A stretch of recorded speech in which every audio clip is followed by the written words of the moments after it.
I forgot to unmute. Is my... I don't know if my... Oh, no, properties. Oh, it is working! Wow! Cool. Put it a little higher. Unmuting is so hard. It's so hard. Congrats on getting money, Peachy. Congrats on getting money. The thrill of winning. At this point, Peachy has nothing to lose because I think Peachy's bought everything, right? Peachy has nothing to lose. Oh, congrats, Cat!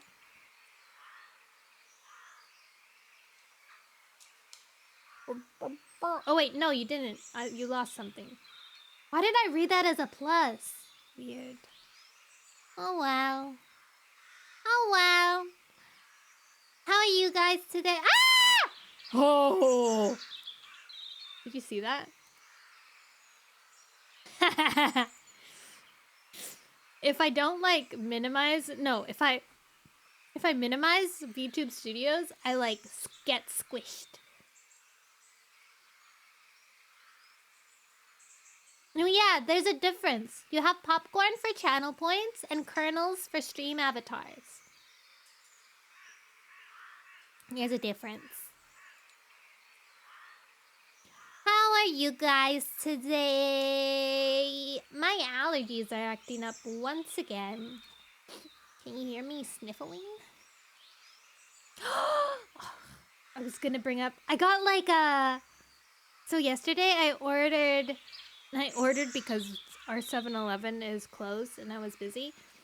But I got Baja Blast and I got Voltage. Mountain Dew Voltage because I forget who said so. I think maybe it was Jacoby.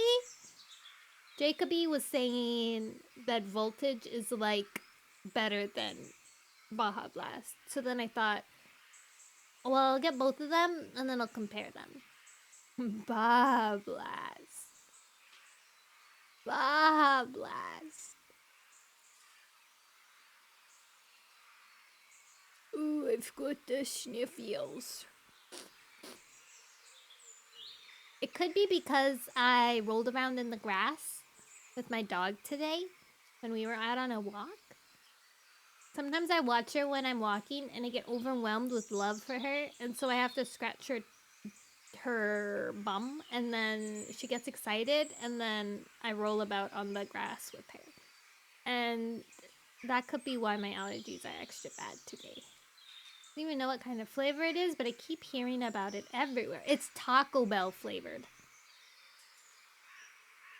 I think. Well, it's a Taco Bell flavor, but I don't know what flavor it's supposed to be. To me, it tastes like a memory, like something that an aunt used to make at parties. She made like this really fancy, or maybe not even fancy. It was just this huge punch bowl, and she would make it for all the kids, and it was so yummy, and that's exactly what it tastes like. You have Doritos Lacos Tacos. Is that a drink? Joking. You make Baja Blast at home, but it's not quite the same. Wait, what's in Baja Black?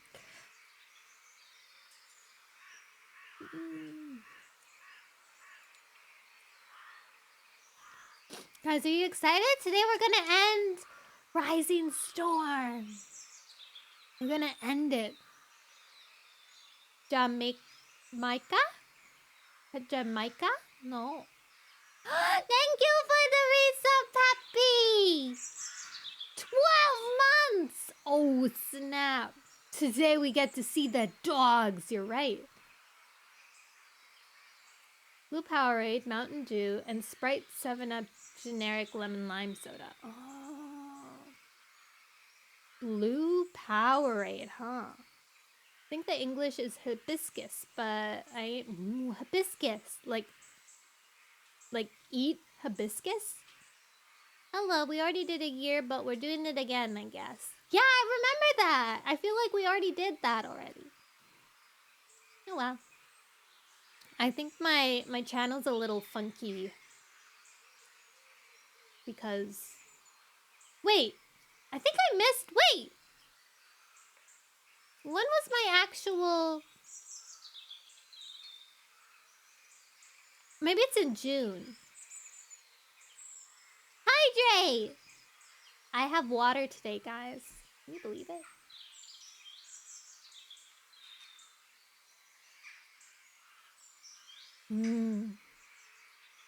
Water. There was this. Wait, I want to find this video. I need to show you guys this video. It's literally me. And I'm self-burning myself when you guys listen to this video, okay? It is important to hydrate. You're right. Let me find it. I think I sent it last night, but...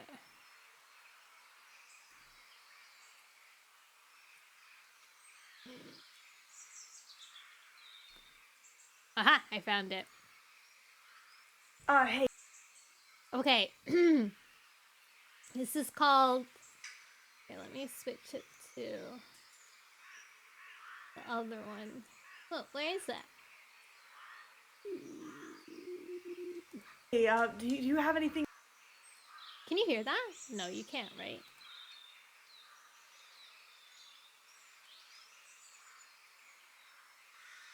Hi, Banducci!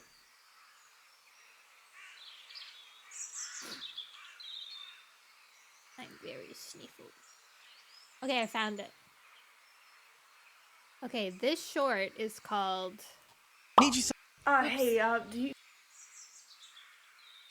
Wait, why'd it go away? Oh wait, I didn't press OK. Okay, this short is called People Who Hate the Taste of Water. And it's me, okay? It's I'm the person who hates the taste of water. And it's a self-burn to me. Do you have anything to drink? Oh yeah, totally. Here you go. Oh my god, thank you so much.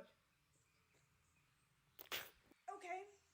Didn't know I paid for splash zone seats. Oh my god, what is that? Are you trying to poison me? It's water, dude. Why does it taste like that? I'm sorry, do you think Mother Earth is just lactating blue raspberry surprise, bitch? Oh no, I need my flavor packets. I'm so thirsty. Does everything in your life need to deliver maximum dopamine? Just drink the water. No, I can't do it. I can't. What kind of freakish mistaken evolution creates a creature that denies the source of life? No, dude, it's natural selection at this point. That's me.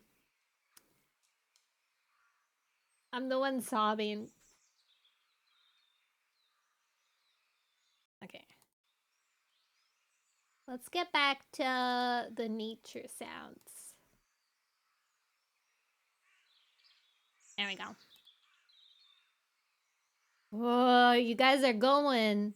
You guys are rouletting. I hope you win a lot. I hope you win a lot and you lose nothing. Let's start because I think I know we're gonna be able to finish, but I don't know how. Thank you for the lick, Lolly! I'm not sure how long it's gonna take me to actually finish. Ash, you silly goose. I think, well, we only have 50 pages, so maybe that's like how much I usually spend, right? I don't know. I will never learn. So, what happened last time? What happened last time? So, Cinderpelt told Fireheart that Sandstorm has a crush on him, and to get over Spotted Leaf, who he had a crush on, even though she's dead, he still had a crush on her, even though she's dead. Thank you for the hydrate!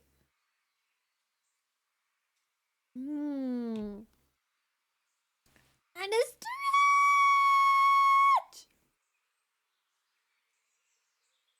Slots, wow. Your confusion. Today we're finishing reading Warrior Cats, Rising Storm. Whoa, congratulations, Peachy. During my 10-hour shift, I ended up drinking 3 monsters, and I told my fiance when he called me and asked me if there was no water there.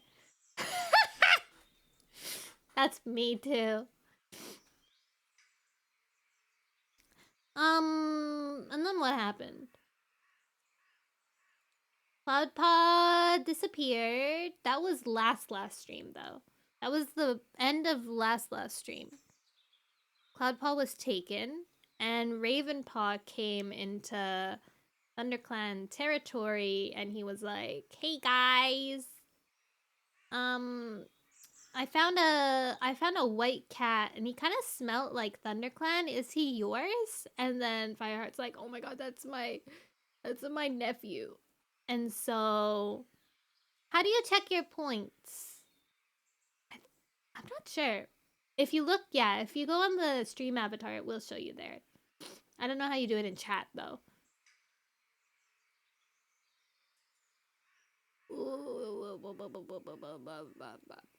And yeah, so that's what they're doing right now.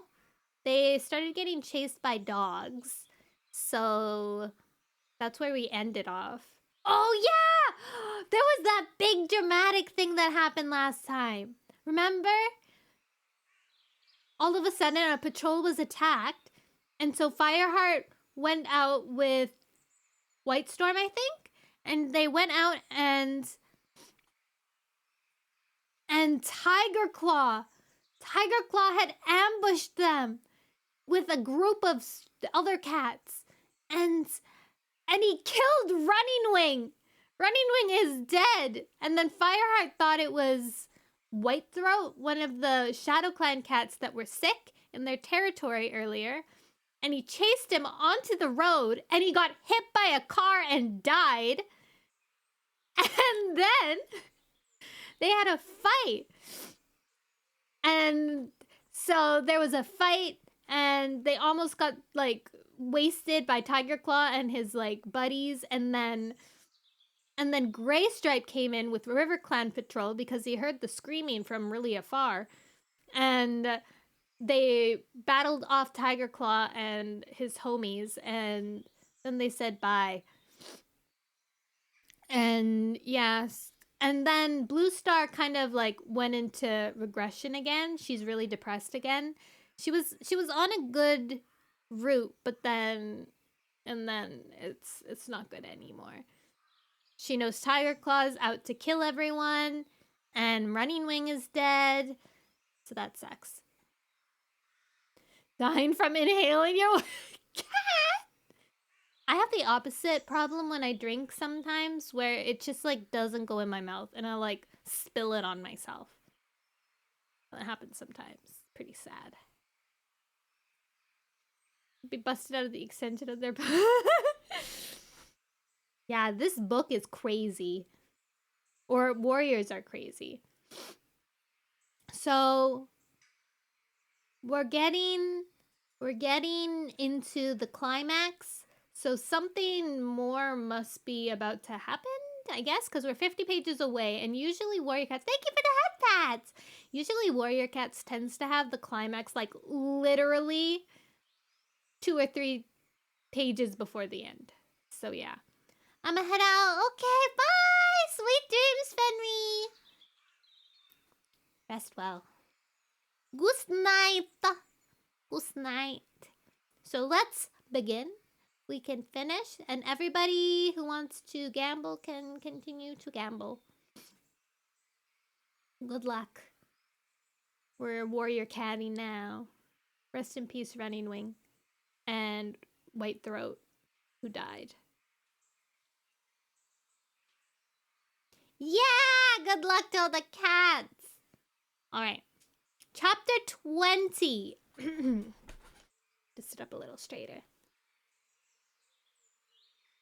Fireheart heard grass swishing behind the hedge and tensed his shoulders as a strong odor filled the air.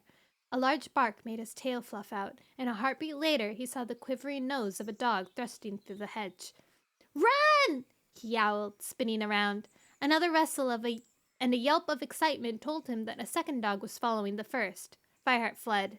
Sandstorm raced beside him, her fur bristling his as they pelted along the hedgerow with the dogs at their heels. The drumming of the dogs' paws made the ground tremble, and Fireheart could feel their breath hot on his neck. He glanced over his shoulder. Two massive dogs loomed behind them, their soft flesh rippling, their eyes glaring, and their tongues lolling. With a jolt, Fireheart realized that Ravenpaw was nowhere to be seen. "Keep running," he hissed to Sandstorm. "They won't be able to keep up this pace for long." Sandstorm managed to nod, her paws pounding faster. He was right. When he turned his head again, he saw that the dogs had begun to fall behind. Fireheart sized up an ash tree in the hedgerow ahead of them. It was some ways off, but if they could put enough distance between themselves and the dogs, they might be able to scramble up it to safety. "See that ash?" he meowed to Sandstorm, panting. "Climb it as quickly as you can. I'll follow." Sandstorm grunted in agreement, her breath coming in ragged gasps. They raced on towards the tree. Fireheart yowled to Sandstorm and she shot up the trunk, clawing her way to safety. Before he leaped for the tree, Fireheart looked over his shoulder once more to see how far away the dogs were. His fur shot up when he saw huge teeth barely a rabbit length away from his face. With a vicious snarl, the dog lunged at him. Fireheart whipped around and lashed out with his forepaws, his claws sharp as black thorns. He felt the flesh rip on the dog's swaying jowls and heard it yelp in pain. He slashed once more, then turned and scrambled up the tree as fast as a squirrel. He stopped on the lowest branch and looked down. Below him, the dog yowled in frustration, while the other joined it, throwing its huge head back and bellowing angrily. I thought it had gotten you," Sandstorm stammered. She crawled along the branch and pressed her flank against Fireheart's ruffled fur until they both stopped trembling. The dogs fell silent, but they stayed at the bottom of the tree, pacing back and forth. "Where's Ravenpaw?" Sandstorm asked suddenly. Fireheart shook his head, trying to clear away the terror he felt when the dogs were chasing him. "He must have run the other way. He should be okay. I think there were only 2 dogs." "I thought this was his territory. Didn't he know there were dogs on this side of the field, too?" Fireheart couldn't answer. He saw Sandstorm's expression darken. "You don't suppose he led us here on purpose?" she growled, narrowing her eyes. "Of course not," snapped Fireheart, a flash of uncertainty making him sound defensive. Why would he? Just strange he would turn up out of nowhere and lead us here, that's all. A high-pitched mew made Fireheart and Sandstorm peer down through the leaves. Was that Ravenpaw? The dogs swung their heads around as they tried to locate the sound. Fireheart spotted a sleek black shape disappearing into the barley. Ravenpaw yowled again, and the dogs picked up their ears. With barks of excitement, they hurled them towards the swaying stems that gave away Ravenpaw's hiding place. Fireheart stared down from the tree. Could Ravenpaw outrun the dogs? He watched the barley tremble as Ravenpaw zigzagged invisibly through the field. The brown backs of the dogs crashed after him like ungainly fish, flattening the stalks with their clumsy paws and barking with frustration. Suddenly, Fireheart heard the sharp yap of a 2-leg. The dogs stopped in their tracks and lifted their heads above the barley stalks, their tongues lolling out. Fireheart peered along the field. A 2-leg was climbing over the wooden fence set in the hedge. 2 lengths of something like twine dangled from its hand. Reluctantly, the dogs began to push their way through the barley towards the 2-legs, who grabbed the collars around their necks and attached them to the twine. With a sigh of relief, Fireheart watched the dogs being dragged away, their tails down and their ears drooping. "I see you're as fast as ever." Fireheart whipped around in surprise. Ravenpaw was clawing his way from the trunk onto the branch. The black cat nodded at Sandstorm. Not sure why they bothered chasing her, though. She wouldn't have made much of a meal. Sandstorm stood up and brushed past Ravenpaw. "Don't you have an apprentice to rescue?" she inquired icily. "I see she's still a bit prickly," Ravenpaw remarked. "I wouldn't tease her if I were you," Fireheart murmured as he followed Sandstorm down the tree. He decided not to tell his old friend that Sandstorm had suspected him of leading them into a trap.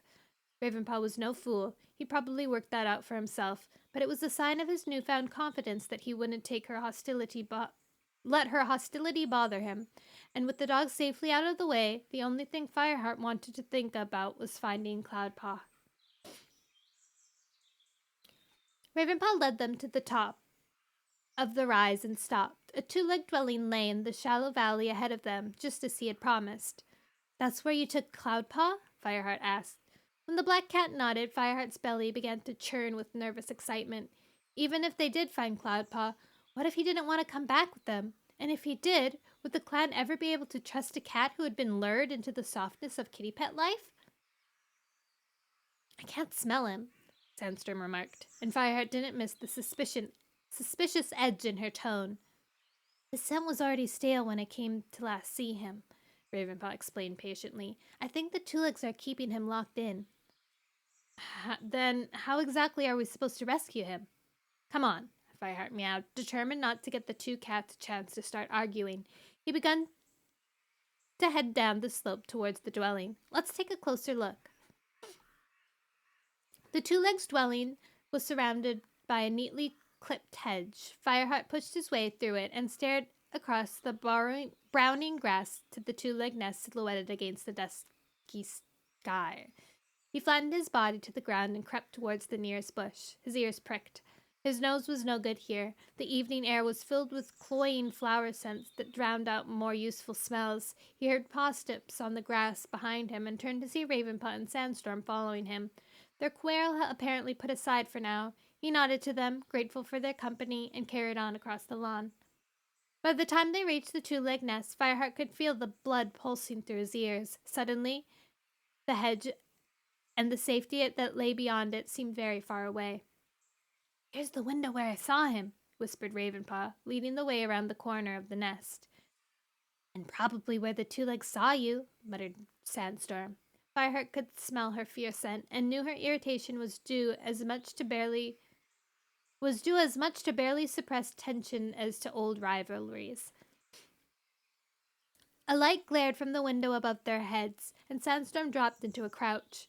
Fireheart could hear the clatter of two-legged feet inside. He craned his neck to look up the wall of the two-legged nest. The window was too high to reach in one leap. He crept to the patch of earth directly below it, where a gnarled and twisted tree climbed the side of the nest. Fireheart studied the curving branches. He considered clambering up it, but he could still hear the two-legs crashing around inside. "Cloudpaw must be half deaf, living with that racket," hissed Sandstorm, her ears flat against her head. Curiosity gnawed at Fireheart like a hungry rat until he couldn't bear it any longer. "I'm gonna have a look," he meowed, and began to claw his way up the winding stem, ignoring Sandstorm's warning to be careful. With his heart pounding, Fireheart reached the window and cautiously pulled himself up on the ledge. Inside, a two-leg was standing over something that spat out clouds of steam. Fireheart winced at the harsh, unnatural light, but he felt old memories of his kithood stirring inside him, and he knew he was looking into a kitchen, where two-legs prepared food. His mind flooded with long-buried memories of eating dry, tasteless food and drinking water with a sharp, metallic taste. Blinking the images away, he began to look for any sign of Cloudpaw. In the corner of the two-legged den, he spotted a nest of what looked like dry branches woven tightly together. His paws began to tremble with excitement. A small white shape was curled up inside. Fireheart held his breath as the shape stretched and leaped from its box. It ran to the two-legs' feet and began yapping noisily. It was a dog! Fireheart shrank back, disappointment making his head spin and almost causing him to lose his grip on the window ledge. Where was Cloudpaw? The two-leg reached down and patted the noisy creature. Fireheart hissed under his breath and then sat up in surprise as Cloudpaw strolled through the doorway into the room. To Fireheart's alarm, the dog rushed towards Cloudpaw, still yapping. He waited for Cloudpaw to arch his back and spit, but instead the white cat coolly ignored it. Fireheart ducked as Cloudpaw suddenly jumped onto the ledge at the far end of the window. The dog carried on yapping from the floor, out of sight. "He's here!" Fireheart hissed down to Ravenpaw and Sandstorm. "Has he seen you?" called back Sandstorm. Fireheart cautiously raised his eyes, but he kept his body flattened against the hard stone. Cloudpaw was gazing blindly out over Fireheart's head. His eyes were shadowed with unhappiness, and he looked thinner. With a prickle of guilt, Fireheart couldn't help feeling relieved. This was proof enough to him that Cloudpaw wasn't suited for a kitty pet life. He sat up and pressed his forepaws against the windows that separate them. With a quiver of frustration, he scrambled at the glass, keeping his claws sheathed so that his soft pads made no sound that might alert the two-leg and the dog. He held his breath as Cloudpaw's ears twitched. Then the white apprentice turned and spotted him, and his mouth opened wide in a delighted yowl that Fireheart couldn't hear. Inside, the noise made the two legs swing around in surprise. Fireheart leapt down from the ledge, landing beside his friends. "What's the matter?" asked Sandstorm. "Cloudpaw saw me, but I think the two legs did too. We should go." Ravenpaw meowed urgently. "No!" hissed Fireheart. "You two can go. I'm staying here till Cloudpaw gets out." Sandstorm glared at him. "What are you gonna do? What if they let the dog loose?" "I can't leave now that Cloudpaw's seen me," Fireheart insisted. "I'm staying here." As he spoke, a creaky noise sounded behind them. Fireheart snapped his head around. Light flooded from a door in the wall and spilled out into the garden, illuminating the grass all the way to the hedge. The bright pool darkened suddenly as the shadow of a two-leg fell across it. Fireheart froze. There was no time to hide. He knew that he had been spotted. The two legs called, its cries hard and questioning, and then it stepped out and began to walk slowly towards them. The three cats huddled together as the two-leg came nearer and nearer. Fireheart heard Sandstorm draw in a trembling breath. He looked up and his belly tightened with terror. The two-leg was looming over them. They were trapped. Chapter 21. Hi, Shichichu! Gnawed at him like a hungry rat. Hi, Jade. Okay.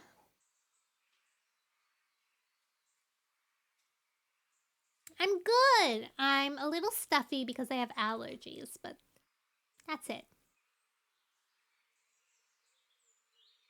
It is impossible to trap a cat. Even if they're in a corner, they still can get away. It's insane. Chapter 21. Quick, this way! Cloudpaw's urgent mew made Fireheart jump. He saw a white shape tear out of the doorway and flee across the lawn, yowling loudly. The two legs turned, distracted, and for that moment, Fireheart had felt Sandstorm and Ravenpaw shoot away from his side. He chased after them, following Cloudpaw across the grass. Behind them, the two-leg called into the night, the dog yapping at its side. But Fireheart kept running, through the hedge and out into the field beyond, tracking the scent that Cloudpaw, Sandstorm, and Ravenpaw had left until he caught up with them, huddled in a clump of nettles. Sandstorm pressed herself against him, her whole body trembling. Fireheart looked over her head and saw Cloudpaw staring at him, his blue eyes wide. Fireheart's relief at finding his apprentice was suddenly tempered by all his old doubts about Cloudpaw's place in ThunderClan, and he didn't know what to say. Cloudpaw looked down at his paws. "Thanks for coming." "Well, do you want to come back to the clan?" Confusion made Fireheart blurt. He had assured himself that Cloudpaw was safe. Now the interests of the clan began to crowd in his mind. The young cat lifted his chin, his eyes clouded. "Of course! I know I should have never gone near two legs," he admitted. "I've learned my lesson. I promise I'll never do it again." So lappin'. "Why should we believe you?" asked Sandstorm. Fireheart glanced at her, but her tone was mild, not challenging. Ravenpaw stayed silent, sitting with his tail curled neatly over his front paws. His amber eyes missed nothing. You came to find me," Cloudpaw mewed uncertainly. "You must want me back." "I just need to be able to trust you." Fireheart wanted Cloudpaw to understand that there were more cats to consider than just him. "I need you to understand the warrior code, and that you can learn to follow it." "You can trust me," Cloudpaw insisted. "Even if you can't convince me, do you think the rest of the clan will believe you?" meowed Fireheart gravely. "All they will see is that you left with two legs. What makes you think they'll trust a cat who chose kitty pet life over the clan?" "But I didn't choose it," objected Cloudpaw. "I belong with the clan. I didn't want to go with the two legs." "Don't be so tough on him," murmured Sandstorm. Fire was taken aback by her unexpected sympathy for the young apprentice. Perhaps she had been convinced by the seriousness that darkened Cloudpaw's eyes. He hoped the rest of the clan would be too. Fireheart couldn't keep his anger burning any longer. He leaned forward and gave Cloudpaw a rough lick on the head. "Just make sure you listen to me in the future," he warned, speaking close to the apprentice's ear so that he could be heard over the rumbling purr that rose from the young cat's chest. "The moon is rising," Ravenpaw meowed quietly from the shadows. "If you want to be back by sun high, we don't have much time." Fireheart nodded and turned to Sandstorm. "Are you ready?" "Yes," Sandstorm answered, stretching her forelegs in front of her. "Good. meowed Fireheart. Then we'd better get going. Ravenpaw led the clan cats as far as the uplands and left them at the bottom of the dew-covered slope that led to the Wind Clan territory. Dawn was not far off, but it was the height of Greenleaf and the sun rose early. They had made good progress. Thanks, Ravenpaw, Fireheart meowed, touching the black cat's nose with his own. You did the right thing coming to get me. I know it must have been hard coming back into the forest. Ravenpaw dipped his head. Even if we aren't clanmates anymore, you will always have my friendship and loyalty. Fireheart blinked away the emotion that clouded his eyes. Be careful, he warned the black cat. Tigerclaw may not know where you live, but we have learned not to underestimate him. Be on your guard. Fireheart blinked away the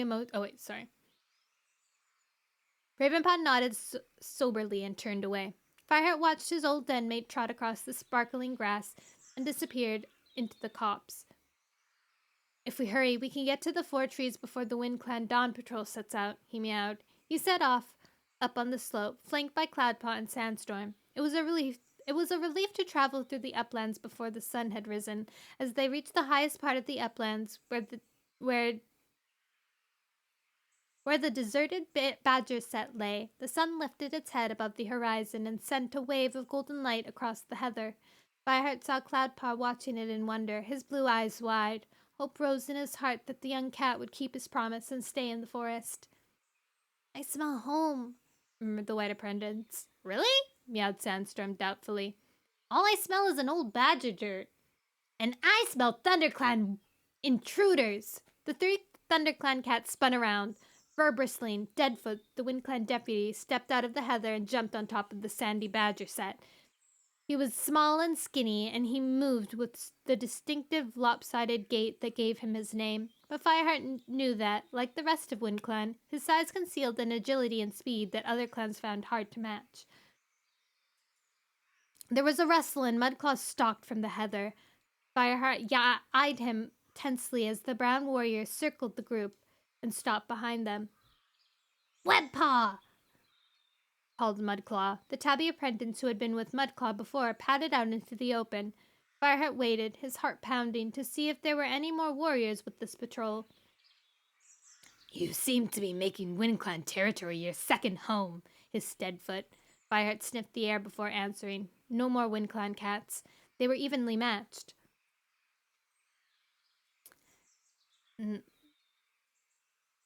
There's no other way from the forest to the lands beyond, he answered, keeping his voice calm. He didn't want to provoke a fight, but he couldn't forget the way he and Bluestar had been treated by Mudclaw before. Are you trying to travel to the High Stones again? Deadfoot narrowed his eyes. Where's Bluestar? Is she dead? Sandstorm arched her back and hissed furiously. Bluestar is fine. So what are you doing here? Snarled Mudclaw. Just passing through. Cloudpaw's fearless mew sounded punny next to the full-grown warriors, and Fireheart felt his muscles tense. I see it's not just Fireheart who needs a lesson in respect, growled Deadfoot. Out of the corner of his eyes, Fireheart saw Black Tom flick his tail. It was a signal to his clanmates to attack. With a sinking heart, Fireheart realized they were going to have to fight. When Deadfoot leaped from the badger set onto his back, he rolled with him, falling to the ground and throwing the Wind Clan deputy off. Deadfoot landed on his paws and turned back to Fireheart, hissing, Neat move, but you're slow, like all forest cats. He lunged and Fireheart felt the deputy's claws rake his ears as he ducked away. I'm fast enough, he spat. He pushed down with his hind legs and flung himself at Deadfoot. The Wind Clan Tom gasped as Fireheart knocked his breath from him, but he still managed to spin around and land on his paws. Quick as an adder, he struck back at Fireheart, and Fireheart hissed as the warrior slashed his nose. He retaliated, swinging a forepaw at Deadfoot and feeling a wave of satisfaction as his claws dug into the deputy's fur. Now he had a firm hold on Deadfoot's shoulder. Fireheart tightened his grip and swung himself up onto the black cat's back, forcing his muzzle hard into the ground. As he held down the struggling deputy, Fireheart realized that Webpaw, the Wind Clan apprentice, had already fled. Sandstorm and Cloudpaw were fighting side by side to drive Mudclaw back into the heather. Sandstorm striking with her forepaws, while Cloudpaw nipped at the warrior's hind legs. With a final screech of fury, Mudclaw turned and ran away. I'll start showing respect when you've earned it, Fireheart hissed into Deadfoot's ears. He gave the WindClan deputy a sharp nip on the shoulder before releasing him. Deadfoot yowled with rage and raced into the heather. Come on, you two, Fireheart called. We'd better get going before they come back with more warriors. Sandstorm nodded, her face grim, but Cloudpaw was bouncing from paw to paw with excitement. Did you see them run away? He boasted. Looks like I haven't forgotten my training after all. Shh, growled Fireheart. Let's get out of here. Cloudpaw fell silent, although his eyes still shone. The three cats raced side by side to the slope that led down into the 4 trees, out of WindClan territory. Did you see Cloudpaw fight? Sandstorm whispered to Fireheart as they jumped from rock to rock. Just at the end, when he helped you drive off Mudclaw. Oh, just at the end, when he helped you drive off Mudclaw. But before that, meowed Sandstorm. Her voice, though quiet, was warm. He saw that WindClan apprentice off in about 3 rabbit hops. That poor Tabby was terrified. Cloudpaw's probably just started training, Fireheart suggested generously, feeling a glow of pride in his apprentice all the same. But Cloudpaw spent the last moon shut up in a 2-leg nest, Sandstorm pointed out. He's completely out of shape, but still, she paused. I really think, once he's been trained, that Cloudpaw will make a great warrior. Cloudpaw's muse piped up from behind them. Hey, come on, admit it, I was pretty good, wasn't I? And once he's learned a little humility, Sandstorm added, her whiskers twitching with amusement. Fireheart said nothing. Sandstorm's faith in Cloudpaw pleased him more than he could say, but he couldn't get rid of the nagging doubt that his nephew would ever truly understand the warrior code. Mudclaw. Yeah. Sorry. My nose is stuffy, so it probably sounds even weirder. They traveled swiftly through the forest, which was ringing with birdsong and thick with tempting smells of prey, but there was no time to stop and hunt. Fireheart wanted to be back at camp. Anxiety prickled at his paws, a sense of foreboding that was heightened by the stifling heat. Also, hi, Dark Warrior! The storm was closing in like a giant cat, preparing to pounce and crush the forest between its mighty paws. Fireheart picked up speed as they neared the camp and crashed down into the ravine at full pelt, praying that Tigerclaw had stayed away. He raced to the gorse entrance, leaving Sandstorm and Cloudpaw to follow wearily behind, and emerged, panting, in the clearing. With a rush of relief that left him weak, Fireheart saw that the camp looked just as he had left it. A few early waking cats were sunning themselves at the edge of the clearing. They looked up, and Fireheart saw their tails flicked as they exchanged anxious glances. Whitestorm padded up to Fireheart. I'm glad to see you're back safely. Fireheart dipped his head apologetically. I'm sorry if I worried you. Ravenpaw came to find me because he'd found Cloudpaw. Yes, Brightpaw told me what happened, meowed Whitestorm. As he spoke, Sandstorm and Cloudpaw padded from the gorse tunnel, and all the cats turned to stare in surprise at the white apprentice. Sandstorm padded up to Fireheart and nodded in greeting to Whitestorm. Cloudpaw sat down next to her, curling his tail over his paws and respectfully lowering his eyes. Whitestorm's gaze flickered over the apprentice. We thought you'd gone to live with 2 legs. Yes! Graystripe's meow sounded lazy across the clearing. The striped warrior lay outside his den. We understood you decided to return to kitty pet life. He pushed himself up to his paws and padded over to Whitestorm's side.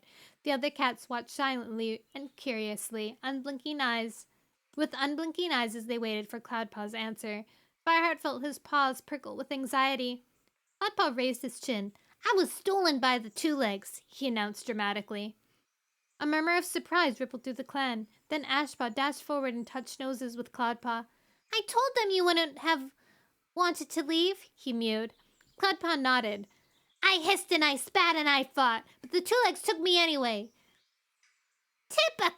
Typical 2 legs, Speckletail called from outside the nursery. Oh wait, that wasn't an elder. Typical 2 legs, Speckletail called from outside the nursery. Fireheart stared in amazement. Was Cloudpaw going to win the sympathy of the clan with his one-sided tail? I was lucky Ravenpaw found me, the apprentice went on, letting a desperate edge enter his voice. He came to get Fireheart to rescue me. If it weren't for Fireheart and Sandstorm, I'd still be trapped in a 2-leg nest with that dog. Dog? Patchpelt horrified yowl sounded from the fallen oak. Did he say dog? rasped One Eye, who lay next to him. I did, answered Cloudpaw. It was loose in the nest with me. Fireheart watched as the elder's eyes were filled with alarm. Ashpot's tail flicked in outrage. Did it attack you? He meowed. Not exactly, Cloudpaw admitted, but it did bark a lot.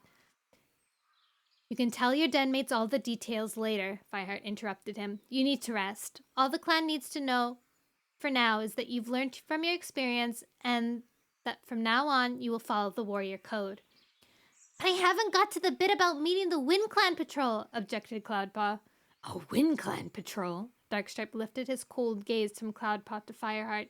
That explains that scratch on your nose, Fireheart. Did they chase you off? Sandstorm glared at the striped warrior. We chased them off, actually. Actually?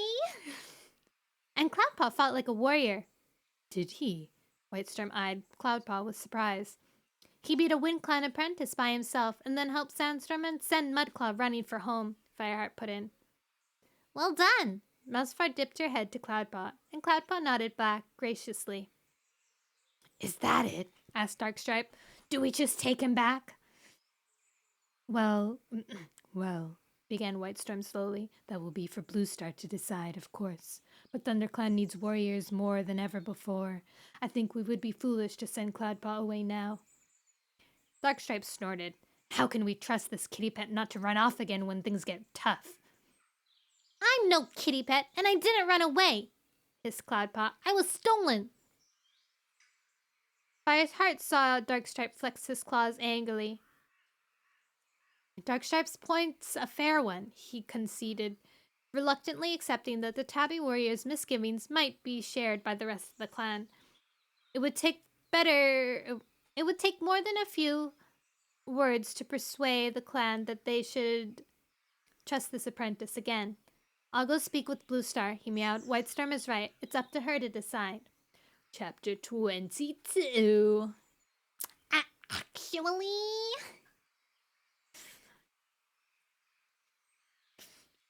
Fireheart. Bluestar looked up as he pushed his way through the lichen. She was still huddled in her nest, her fur ruffled and her eyes anxious. Fireheart couldn't help wondering if she'd moved at all since he'd seen her last. Cloudpaw's back, he announced. He had no idea how Bluestar would react to any news nowadays, so he might as well tell her straight out. He was in the two-leg territory beyond the uplands. And he found his way back from there? Asked Bluestar in surprise. Fireheart shook his head.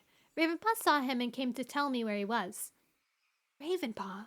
Confusion flickered in the old cat's eyes. Tiger Claw's old apprentice, Fireheart reminded her awkwardly. I know who Ravenpaw is, snapped Bluestar.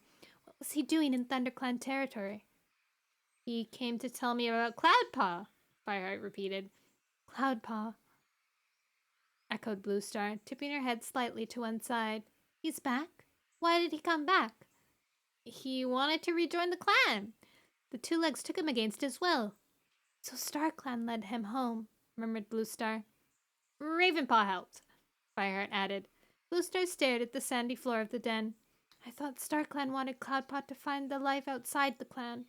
Her voice was thoughtful. Perhaps I was wrong. She turned to Fireheart. Ravenpaw helped you? Yes. He led us to where Cloudpaw was shut in. He even saved us from dogs. Bluestar, is she okay? Having dementia? Poor girl. It's the trauma. It's the trauma. What did Ravenpaw say when you told him about Tigerclaw's treachery? Bluestar demanded suddenly.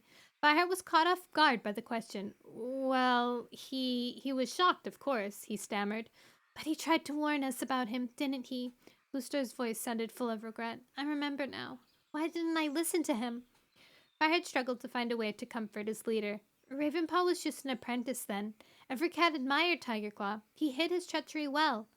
Bluestar sighed. I misjudged Tigerclaw, and I misjudged Ravenpaw. I owe him an apology. She looked up at Fireheart with heavy eyes. Should I invite him back into the clan? Fireheart shook his head. Ravenpaw wouldn't want to come back, Bluestar.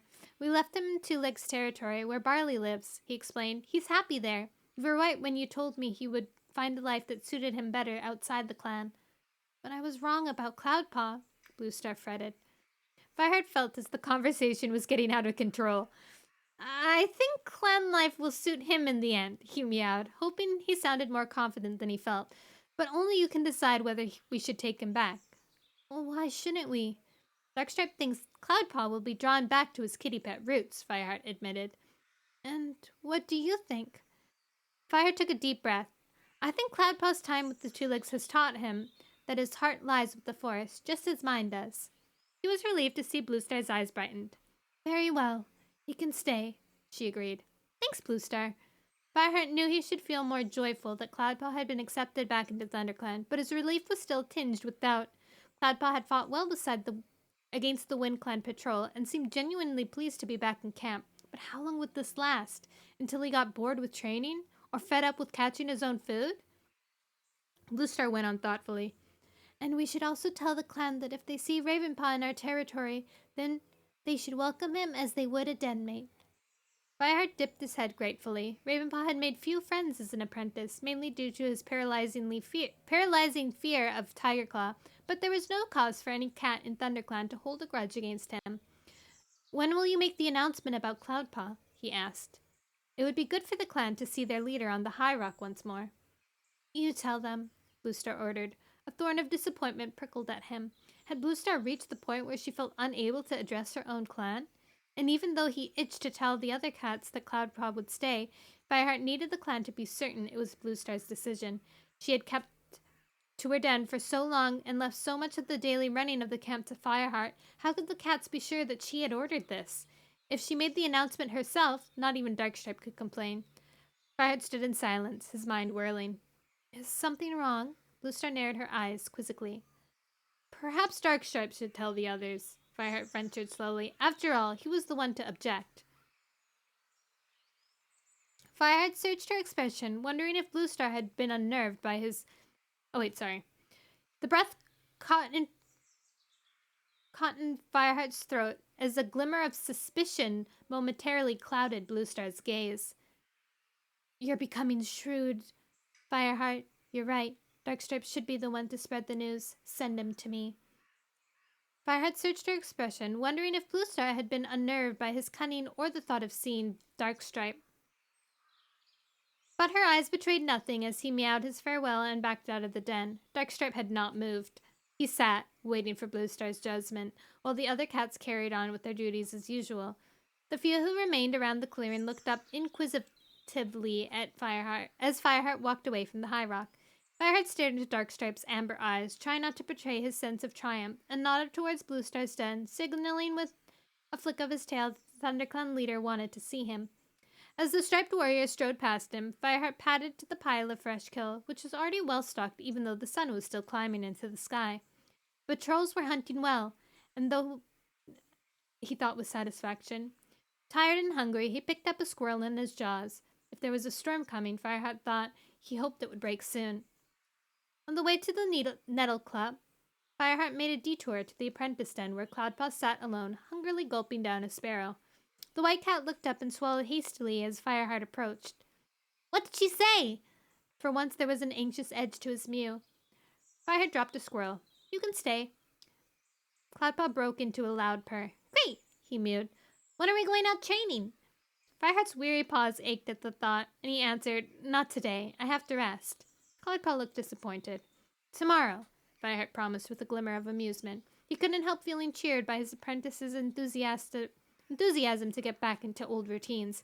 By the way, he went on, you tell a fine story. You made your little escapade sound like quite an adventure. Cloudpaw looked awkwardly down at his paws as Fireheart continued. But as long as you start living by the warrior code, I'll let the clan go on believing you were stolen by the two legs. But I was, muttered Cloudpaw. Fireheart stared sternly back at him. We both know that's not entirely true, and if I ever catch you looking over a two-leg fence again, I'll chase you out of the clan myself. Yes, Fireheart, meowed Cloudpaw. I understand. Bluestar's just going through it. Hi,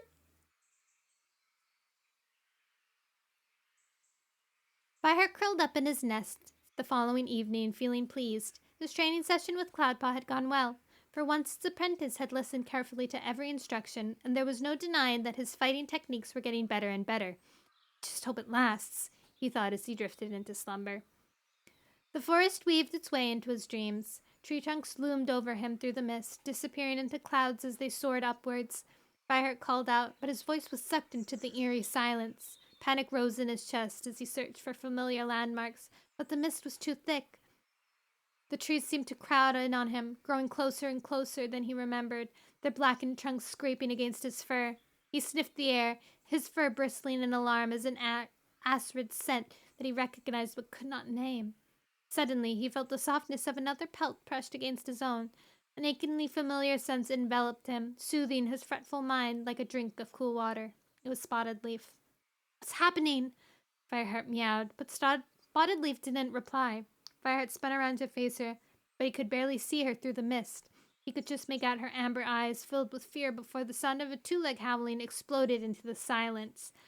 A pair of young two-legs came running out of the mist, their faces twisted in fear. Fireheart felt Spotted Leaf dive away and turned to see her disappear into the fog. Terrified, Fireheart was left alone with the two-legs rushing towards him, their feet thundering on the forest floor. He woke with a start.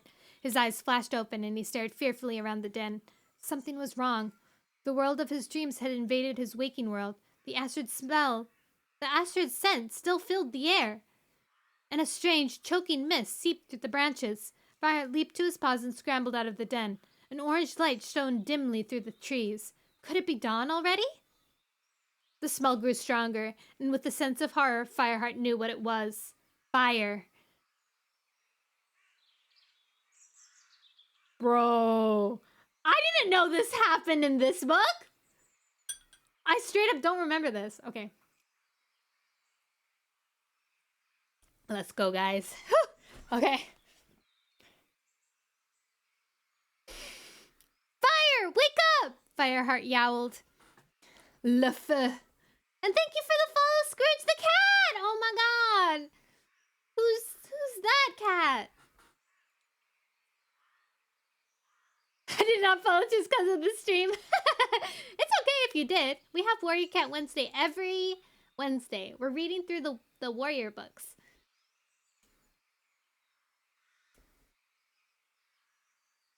Yes, I've already read them all, but the chat is spoiler free. The chat is spoiler free, except for the ones that have read it. I've read all of it. Don't worry. So, secrets.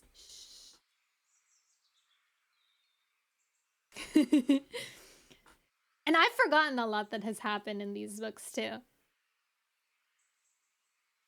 Yeah, I suggest reading Scrooge's manga. It'll make sense. Manga? He has a manga? We're only on Rising Storm. We're ending Rising Storm right now. You will spoil everything. Guys, hush, hush. There's a fire happening right now. I knew he was always a weeb. Chapter 23. Right. Fire! Wake up! Fireheart yowled. Frostfur stumbled out of the warrior's den, her eyes wide with fear. We must leave the camp at once, Fireheart ordered. Tell Bluestar the forest is on fire. He ran to the elders' den and called them through the branches of the fallen oak. Fire! Get out! Then he raced to where the apprentices were clamoring drowsily from their nests. Leave the camp! Head for the river! He called. Cloudpaw's bewildered face stared at him, still dazed by sleep. Head for the river! Fireheart repeated urgently. Frostfur was already helping Bluestar across the shadowy clearing. The leader's face was a grotesque mask of fear as Frostfur nudged her forward with her nose. This way! Fireheart yowled, beckoning with his tail before rushing to help the white she-cat guide Bluestar towards the entrance. Cats were streaming past on either side of them, their fur bristling. The forest seemed to roar around them, and above the noise came a hideous two-toned wailing and the frantic barking of two legs as they crashed through the forest. Smoke was billowing thickly into the clearing now, and behind it the light of the fire grew even brighter as it bore down into the camp. Not till she was outside did Bluestar begin to run, caught in the jostling streams of cats surging up and out of the ravine. Head for the river, Fireheart ordered. Keep an eye on your den mates. Don't lose sight of one another. He felt eerily calm within him, like a pool of icy water, while noises and heat and panic raged outside. Fireheart darted back to round up Willowpelt's kits and as they struggled around their mother. She was carrying the smallest one in her mouth, her eyes stricken with fear above the bundle that bumped against her forelegs. "Where's Goldenflower?" Fireheart demanded. Willowpelt signaled with her nose, pointing up the ravine. Fireheart nodded, relieved that at least one queen and her kits were safely out of camp. He called to Longtail, who was already halfway up the rocky slope. As the warrior scrambled back down, Fireheart scooped up one of Willowpelt's kits and passed it to Mousefur, who had raced up behind him. He picked up the third, and when Longtail reached his side, he gave the kit to him. "Stay near Willowpelt," he ordered, knowing that the queen would keep running only if she knew her kits were safe. Fireheart stood at the bottom of the ravine and watched the cat scrambling upwards. Clouds of smoke swirled across the sky, hiding Silverpelt from view. Was StarClan watching this? He wondered briefly. He lowered his eyes and saw Bluestar's thick gray pelt reach the top, bundled along with the other cats. Finally, he followed, glancing over his shoulder as he scrambled upwards to see fire stretching greedy orange... He finally followed, glancing over his shoulder as he scrambled upwards to see fire stretching greedy orange tongues into the ravine, ripping through a bone-dry break-in towards the camp. Fireheart scrambled into the ridge. "Wait!" he called to the fleeing cats. They stopped and turned to face him. Smoke stung Fireheart's eyes as he peered at his clanmates through the choking clouds. "Is any cat missing?" he demanded, scanning the faces. "Where are Halfpelt and Patchpelt?" "Oh, Halftail and Patchpelt!" Cloudpelt's voice rose in a terrified mew. Fireheart saw heads turning around, questioning one another, and Smallier answered, "They're not with me." "They must still be in camp," meowed Whitestorm.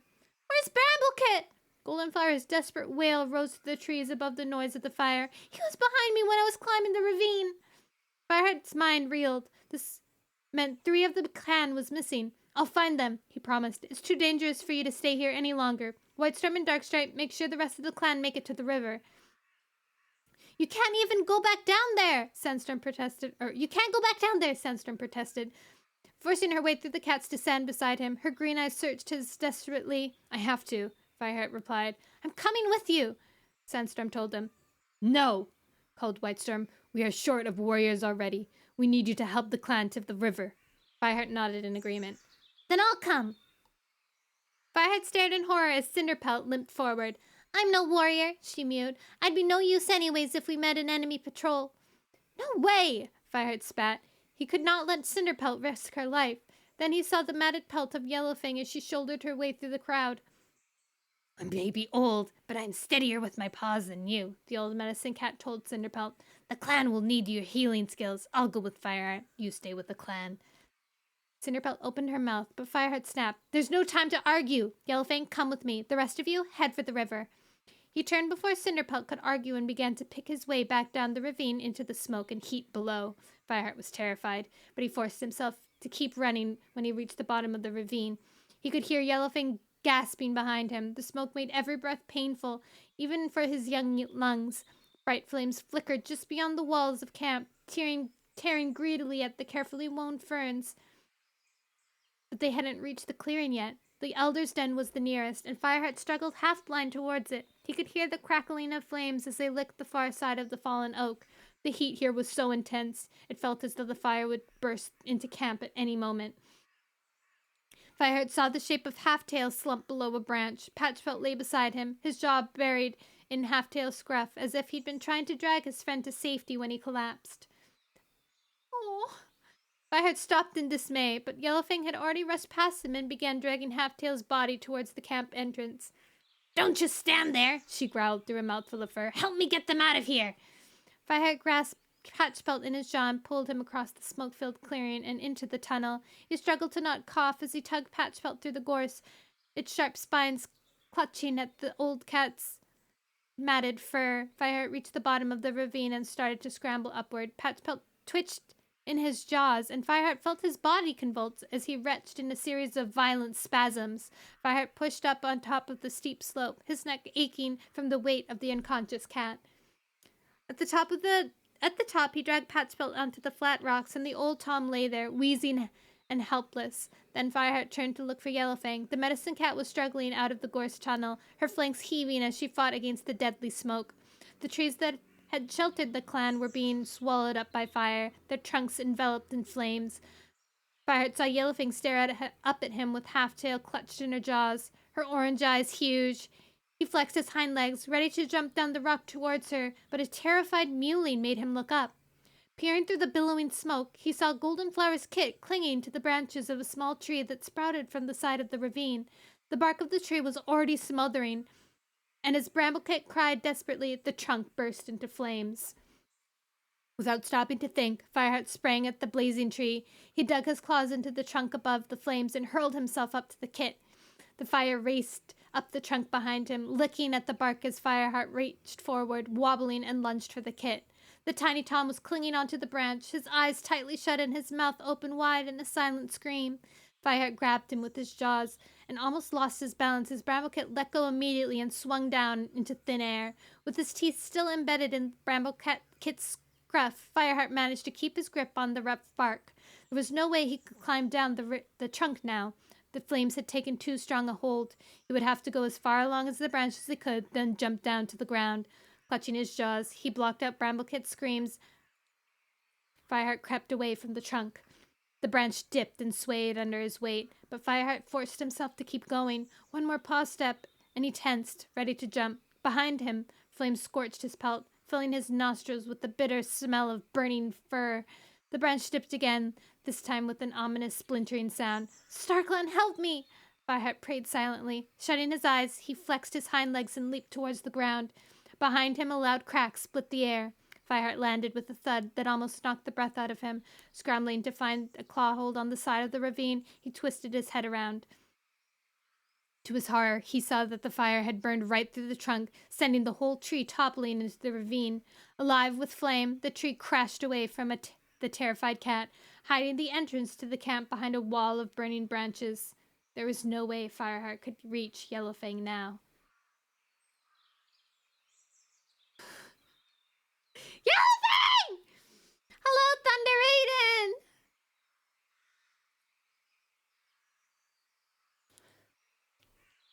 We're in the middle of the climax of Rising Storm Warrior Cats. Chapter 24. Let's have a sip of water. It's getting hot in here.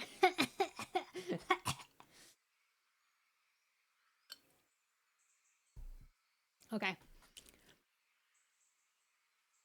Chapter 24. If Nono did those audiobooks, I'd definitely buy them all. One day I'll be so good at reading, I'll be able to do audiobooks. It's unfair that we cannot bully you for that. Yellowfang!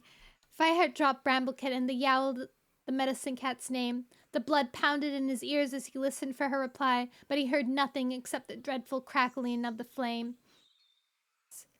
Bramblekit crouched at his paws, pressing his small body against Fireheart's legs, pulsing with fear and frustration, and dimly aware of the pain from his singed flanks. Fireheart grabbed him and raced up the slope, back to Patchbelt.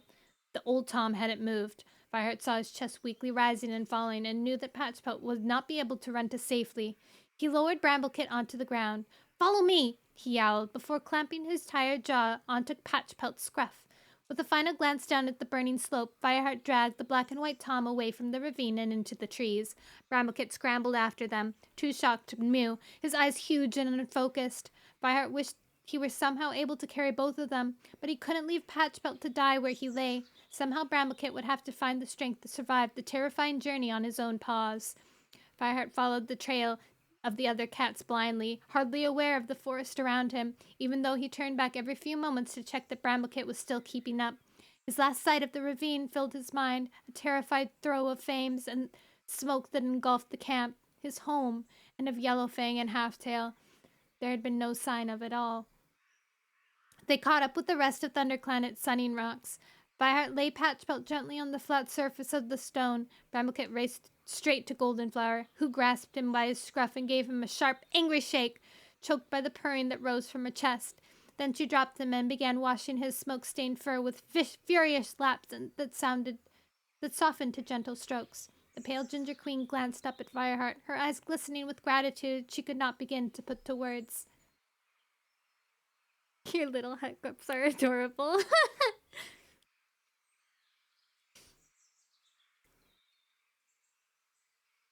Fireheart blinked and looked away. It was beginning to dawn on him that Yellowfang might be lost because he stopped to save Tiger Claw's son. He shook his head violently. He couldn't think about that. His clan needed him. He gazed around at the horror-struck cats that crouched on the smooth stones. Did they think they were safe here? They should have kept going to the river. Fireheart narrowed his eyes, trying to spot Sandstorm among the huddled shapes, but an infinite weariness made his legs feel heavier than stone, and he couldn't find the strength to get up and look for her. He felt Patchpelt stir beside him. The old Tom lifted his head, gasping for air, before collapsing into a coughing fit that brought Cinderpelt hobbling stiffly out from the throng of cats. Fireheart watched as she pressed her paws heavily on Patchpelt's chest, desperately trying to clear his lungs. Patchpelt stopped coughing. He lay still, strangely silent now that he was no longer wheezing, and Cinderpelt looked up, her eyes brimming with sorrow. "He's dead," she murmured. Shocked mews rippled from across the rock. Fireheart stared at Cinderpelt in disbelief. How could he have brought Patchpelt this far only for him to die? And on almost the exact spot where Silverstream had passed into the paws of StarClan. He looked anxiously at Cinderpelt, knowing she must be sharing the same thought. Her eyes were shadowed with grief, and her whiskers quivered as she leaned down to close the old Tom's eyes gently. Fireheart feared the pain would be more than she could bear, but as the other elders padded forward to share tongues with Patchpelt, the gray medicine cat sat up and raised her eyes to Fireheart. "Lost another cat," she whispered, her voice ringing hollowed with disbelief. "But my grief won't help the clan." "You're beginning to sound as strong as Yellowfang," Fireheart told her softly. Cinderpelt opened her eyes wide. "Yellowfang? Where is she?" Fireheart felt a pain in his chest, so sharp it was as if a splinter from the burning tree had lodged into his heart. "I don't know," he admitted. "I lost her in the smoke while she was rescuing Halftail. I was going to go back, but the kit..." His voice trailed away, and he couldn't only stare at the gray medicine cat as her eyes clouded with unimaginable pain. What was happening to their clan? Did StarClan truly want to kill them all? Bramblecit began coughing, and Cinderpelt rose herself, shaking her head as if emerging from icy water. Fireheart watched her hobble to the kit's side and bend her head, vigorously licking his chest to stimulate his breathing. The coughing died away into rhythmic wheezing that in turn eased as Cinderpelt worked. Fireheart sat still and listened to the forest. He could feel his fur prickling in the sultry air. A breeze rustled through the trees, blowing from the direction of the camp.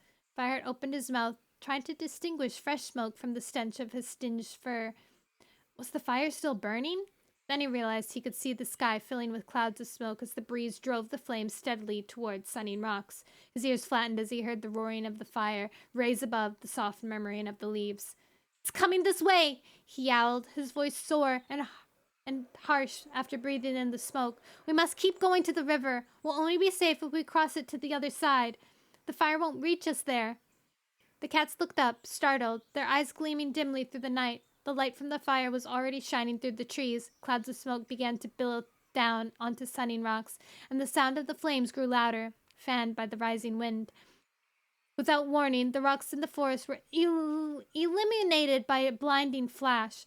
A thunderous crack exploded over the heads of the cats, making them flatten themselves against the rock. Fireheart lifted his eyes towards the sky. Behind the billowing smoke, he could see rain clouds rolling overhead. Age-old terror mingled with relief as he realized the storm had broken at last. "Rain is coming!" he yowled, encouraging his cowering clanmates. "It will put out the fire, but we must go now or we won't outrun the flames." Brackenfur pushed himself up on the rock first. As understanding rippled through the rest of the clan, the other cats stood up too. Their horror of the fire outweighed their instinctive fear of the raging skies. They shifted restlessly across the rock face, not sure which way to run, and to Fireheart's relief, he saw Sandstorm among them, her tail fluffed up and her ears flat back. The cats started to move further apart, revealing Bluestar sitting motionlessly halfway up the rock, her face tilted to the stars. A brilliant fork of lightning split the sky, but Bluestar remained still. Was she praying to StarClan? Fireheart wondered in disbelief. "This way!" he ordered. He signaled with his tail as another crash of thunder drowned out his voice. The clan began to stream down the rock towards the trail that led to the river. Fireheart could see the flames flickering between the trees now. A rabbit pelted past him, terrified. It didn't even seem to notice the cats, weaving through them as it hurled from the fire and the storm, and slipped under a rock, instinctively seeking out the sanctuary of an ancient stone. Fireheart knew that the flames would soon engulf this part of the forest, and he didn't want to risk losing any more cats to such a terrible death. Hurry! He called, and the cats broke into a run. Mousefur and Longtail were carrying Willowpelt's kits once more, and while Cloudpaw and Dustpelt dragged Patchwilt's body between them, the limp black and white shape jerking awkwardly over the ground. Whitestorm and Brindleface flanked Bluestar, encouraging the Thunderclap leader onward with gentle nudges. Fireheart was turning to look for Sandstorm when he saw Speckletail struggling with her kit grasped in her jaw. The kit was well grown, and Speckletail was not as young as the other queens. Fireheart raced over and took the kit from her. Speckletail flashed him a grateful look and started running. The fire was beside them now, and the fire was beside them now that they had turned towards the river.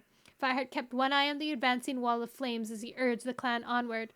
Around them, the trees began to sway as the storm winds swelled and began to stir the burning forest, fanning the flames towards them. The river was in sight, but they still had to cross it, and few of the ThunderClan cats had not done much swimming. There was no time to go further downstream into the stepping stones. As they hurled across the RiverClan's scent line, Fireheart felt the heat of the fire against his flank and a cruel roaring that was even louder than the thunderpath. He raced forward to lead the way down into the riverbank and skidded to a halt where the forest floor gave way to the pebbly shore. The smooth stones glowed silver as lightning flashed once more, but the thunder that followed was hardly audible above the roaring of the fire. The clan stumbled after Fireheart, their eyes filled with a new terror as they stared at the fast-flowing river. Fireheart felt his spirit quail as the thought of persuading his water-shy clanmates to enter the river, but behind them the fire tore through the trees in relentless pursuit, and he knew there was no choice. Wait. Is the river? Oh, the storm is making the river violent. So not only do they have to cross the river at a really thick spot, it's also really violent. All the old cats are gone. I think there's like 2 old cats right now. Chapter 25. Fireheart dropped Speckletail's kit and Whitestorm's paws and turned to face the clan. It's shallow enough to wade most of the way, he yowled. Much though it shall... Okay, wait. We'll hydrate and then I'll start that again.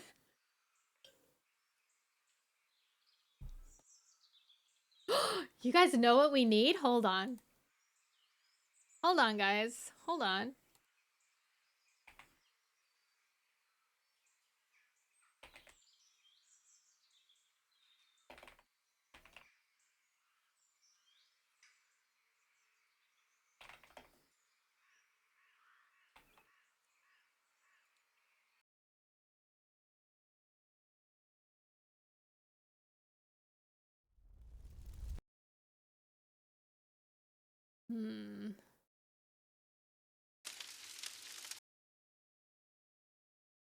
You, not you.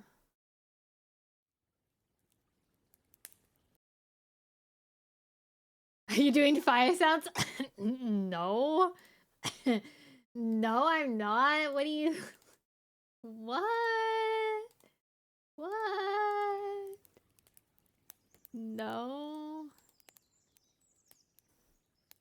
It's not as bad. I can't find like one that's like a raging fire. But it's like river and fire.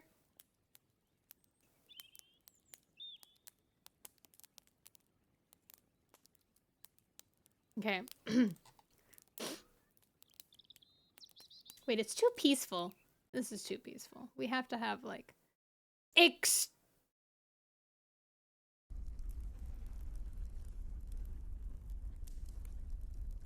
Yeah.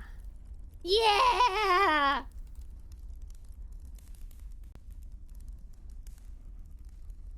How's the sound, guys? Too loud? Too soft?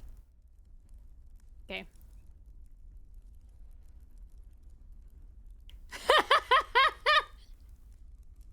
Chapter 25. Fireheart dropped Speckletail's kit at Whitestorm's paws and turned to face the clan. Quiet? Okay. I'll make it a little higher.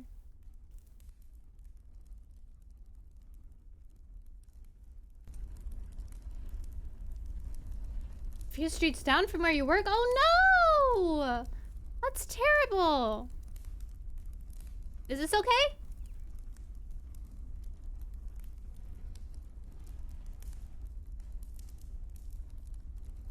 This is a good one. I like this one.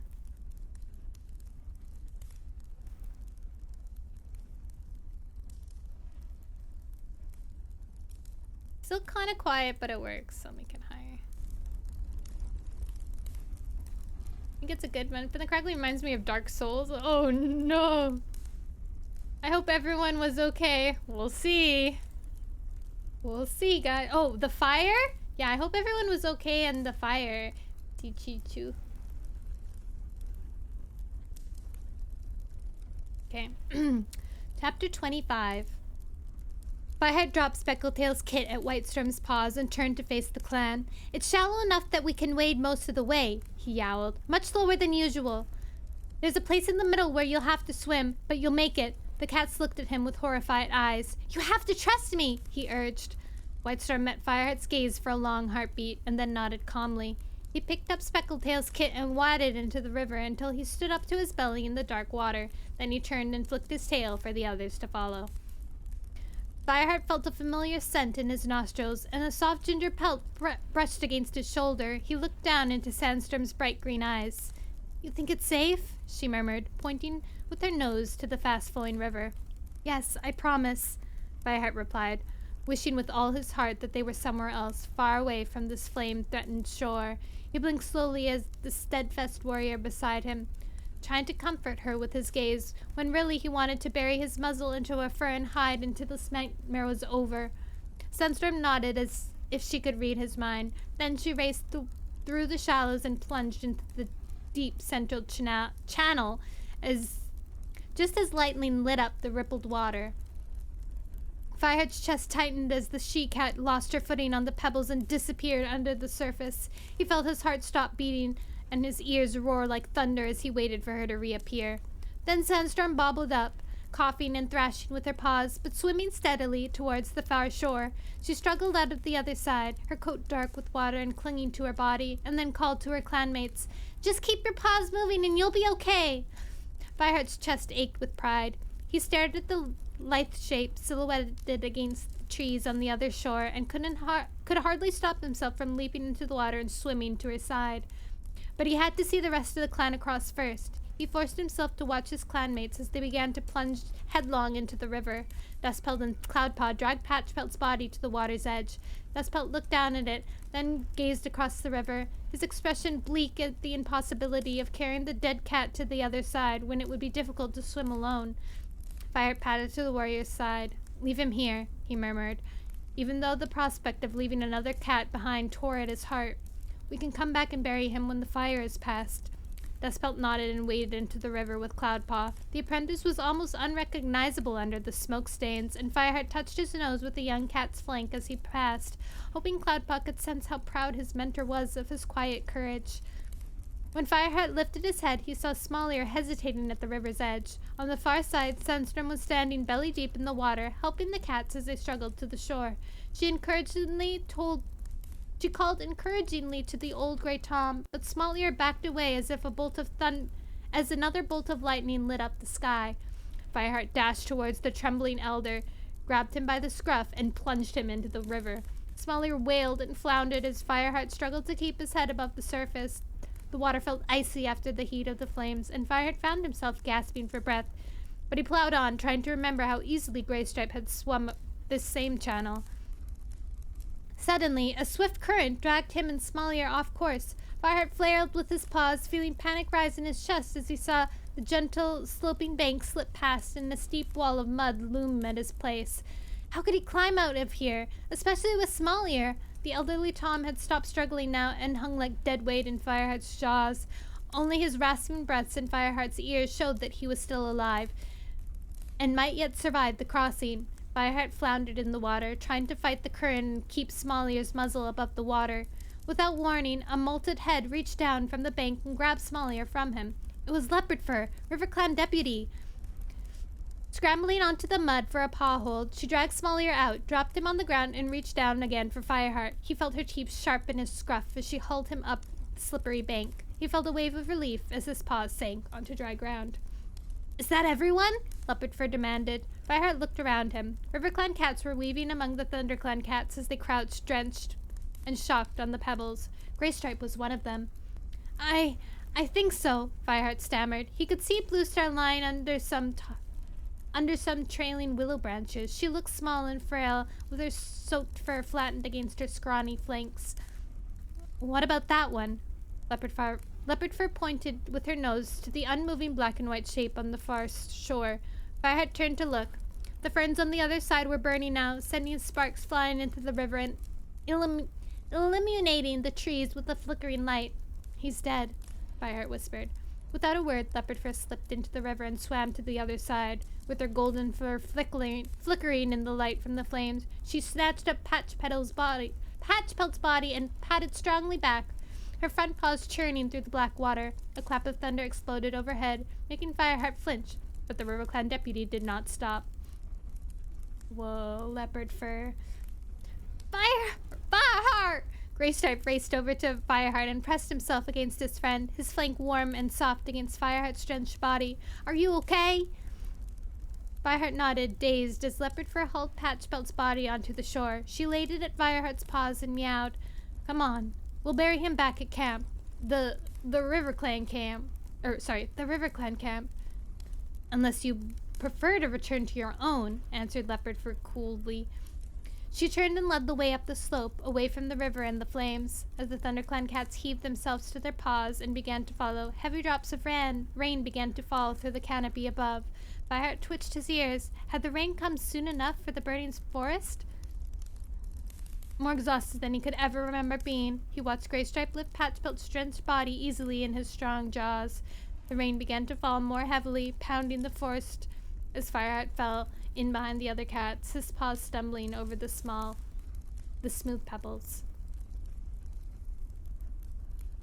You know what that means, guys.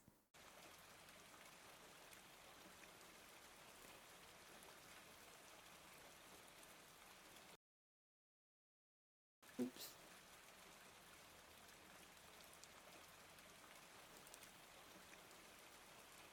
The RiverClan deputy led the blackened, bedraggled group through the reeds beside the bank until an island appeared ahead. In any other season it would have been surrounded by water. Now the path merely glistened in the fresh rainfall. Fireheart recognized this place. It had been ringed by ice the first time he had been here. Reeds had poked sharply through the frozen water then. Now they swayed in gentle swathers. Now they swayed in great swaths, and silvery willow trees grew among the rustling stems. The rain cascaded down their delicate, trailing branches onto the sandy ground below. Leopard Fur followed a narrow passage through the rushes and onto the island. There was a lingering smell of smoke here, but the roar of the flames had faded, and Fireheart could hear the merciful sound of raindrops splashing down into the water below the reeds. Crooked Star stood in a clearing in the center of the island, his fur bristling on his shoulders. Fireheart noticed the RiverClan leader glance suspiciously at Graystripe as the ThunderClan cats limped into the camp, but Leopard Fur fatted over to the light brown tabby and explained.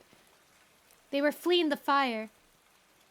Is RiverClan safe? Asked Crooked Star at once. The fire won't cross the river, replied Leopard Fur, especially now that the wind has changed. Fireheart sniffed the air. Leopard Fur was right. The wind hadn't changed. The storm had been carried in on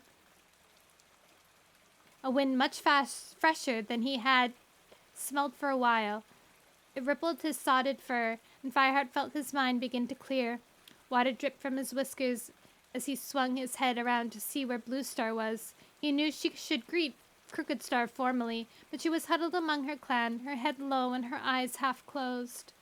Fireheart felt his belly clench with anxiety. ThunderClan could not afford to let RiverClan know how weak their leader was. He quickly stepped forward in her place. Leopard Fur and her patrol showed great kindness and courage in helping us flee the fire, he meowed to Crooked Star, dipping his head low. Above him, the lightning still flickered across the cloudy sky, and thunder rumbled in the distance, rolling away from the forest. Leopard Fur was right to help you. All the clans fear fire, replied the River Clan leader. Our camp was burned and our territory is still on fire, Fireheart went on, blinking away the rain that streamed into his eyes. We have nowhere to go. He knew he had no choice but to throw himself on the mercy of River Clan leader. Crooked Star narrowed his eyes and paused. Fireheart felt his paws grow hot with frustration. Surely the River Clan leader didn't think this wretched group of cats posed any threat to him. Then Crooked Star spoke. You may stay here until it is safe for you to return. Relief flowed through Fireheart. Thank you, he meowed, blinking gratefully. Would you like us to bury your elder? Offered Leopard Fur. You are very generous, but Patchpelt should be buried by his own clan, Fireheart answered. It was sad enough that the old warrior would not be laid to rest in his own territory, and Fireheart knew that his den mates would want to send him on a final journey to StarClan. Very well, meowed Leopard Fur. I'll have his body moved outside the camp so that your elders may sit vigil with him in peace. Fireheart nodded his thanks as Leopard Fur went on. I'll ask Mudfur to help your medicine cat. The molted she-cat scanned the drenched and shivering cats. Her eyes narrowed as her gaze fell on the huddled shape of the ThunderClan leader. Is Blue Star injured? The smoke was very bad, Fireheart replied carefully. She was among the last to leave the camp. Excuse me, I must see to my can. He stood up and padded over to where Cloudpaw and Small-Ear sat, side by side. Are you fit enough to bury Patchpelt? He asked. I am, meowed Cloudpaw, but I think Small-Ear is... I'm well enough to bury an old denmate, rasped Small-Ear, his voice scratched by smoke. I'll ask Dustpelt to help you. A brown Tom was following Cinderpelt among the ThunderClan cats. He carried a bundle of herbs in his mouth, which he placed on the damp ground with Cinderpelt paused beside Willowpelt and her kits. The tiny kits were wailing pitifully, but refused to drink when Willowpelt pressed them to her belly. Fireheart hurried over. Are they okay? Cinderpelt nodded. Mudfur suggested we give them honey to soothe their throats. They'll be fine. But it's done them no good to breathe in the smoke.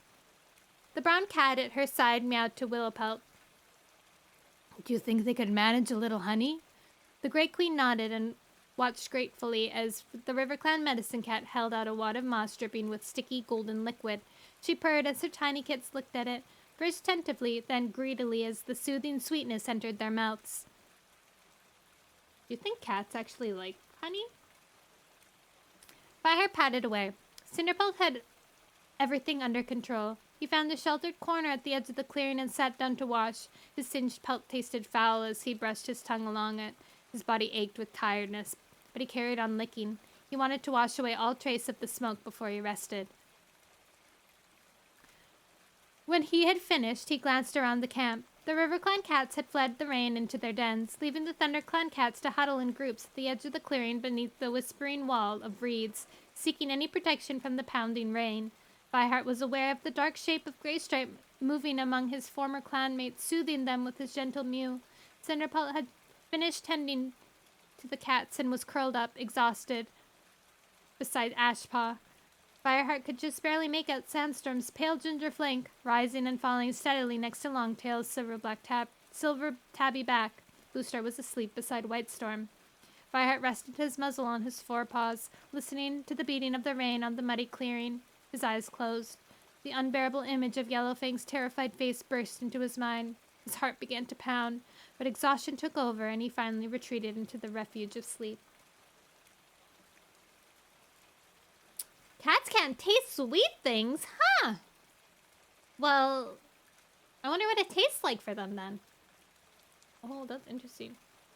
You just had a YouTuber join your server in a game. Oh, that's fun!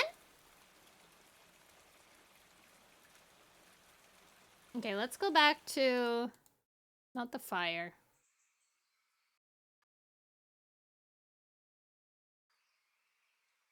Our little...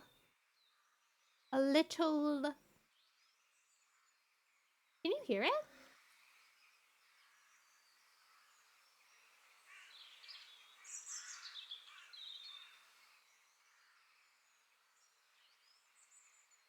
Boop, boop, boop, boop, boop, boop, boop, boop. Chapter 26.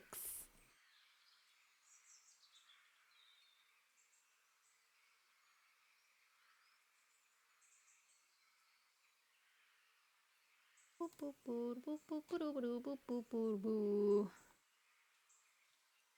I want this to be that. Yo. Thank you.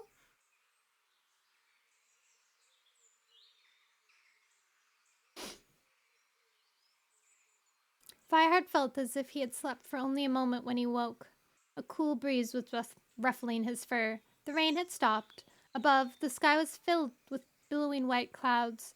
For a moment, he felt confused by the unfamiliar surroundings. Then he became aware of the sounds of voices meowing nearby and recognized Small Ear's trembling mew. I told you! I told you StarClan would show its anger! Rasped the old Tom. Our home has gone. The forest is no more. Blue Star should have appointed the deputy before Moonheight, fretted Speckletail. It's the custom. Fireheart leaped to his paws, his ears burning, but before he could say anything, Cinderpelt's mew rose into the air. How can you be so ungrateful? Fireheart carried you across the river, Small Ear. He nearly drowned me, complained Small Ear. You'd be dead if he'd left you behind, spat Cinderpelt. If Fireheart hadn't smelled the smoke in the first place, we might all be dead. I'm sure Patchpelt, Halftail, and Yellowfang are deeply grateful to him. What is this rudeness? Fireheart's fur rippled with anger. Oh, that was Darkstripe.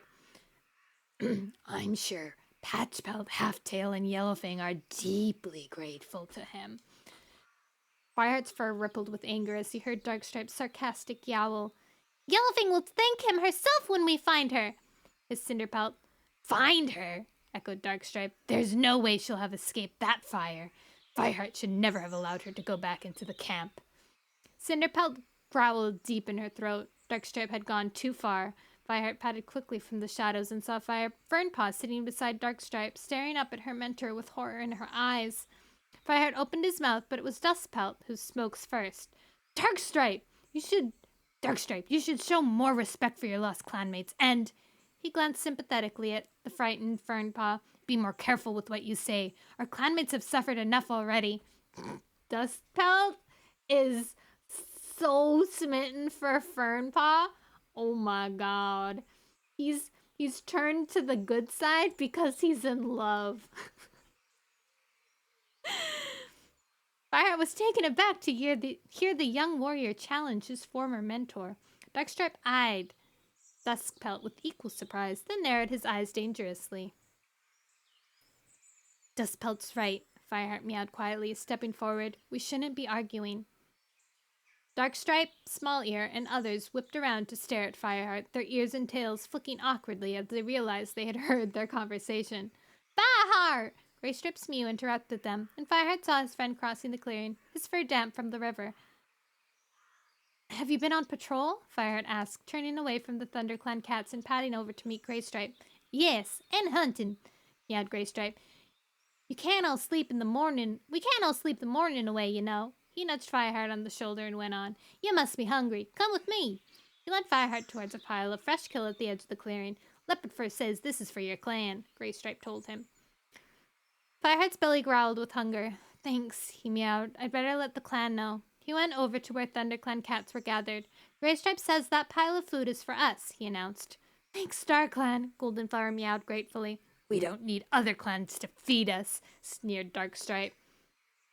I suppose you can go hunting if you want, Fireheart meowed, narrowing his eyes at the tabby warrior. But you'll need to ask Crooked Star permission first. After all, this is his territory. Darkstripe snorted impatiently and padded towards the fresh kill pile. Fireheart looked at Blue Star. She hadn't reacted to the news of food at all. Whitestorm twitched his ears. I'll make sure everyone gets a share, he promised, glancing at Blue Star. Thanks, Fireheart answered. Graystripe padded up and dropped a mouse on the ground at his paws. Here, you can eat this at the nursery, he mewed. There's some kits I want you to see. Graystripe's baby! Fireheart picked up the mouse and followed his friend towards the tangle of reeds.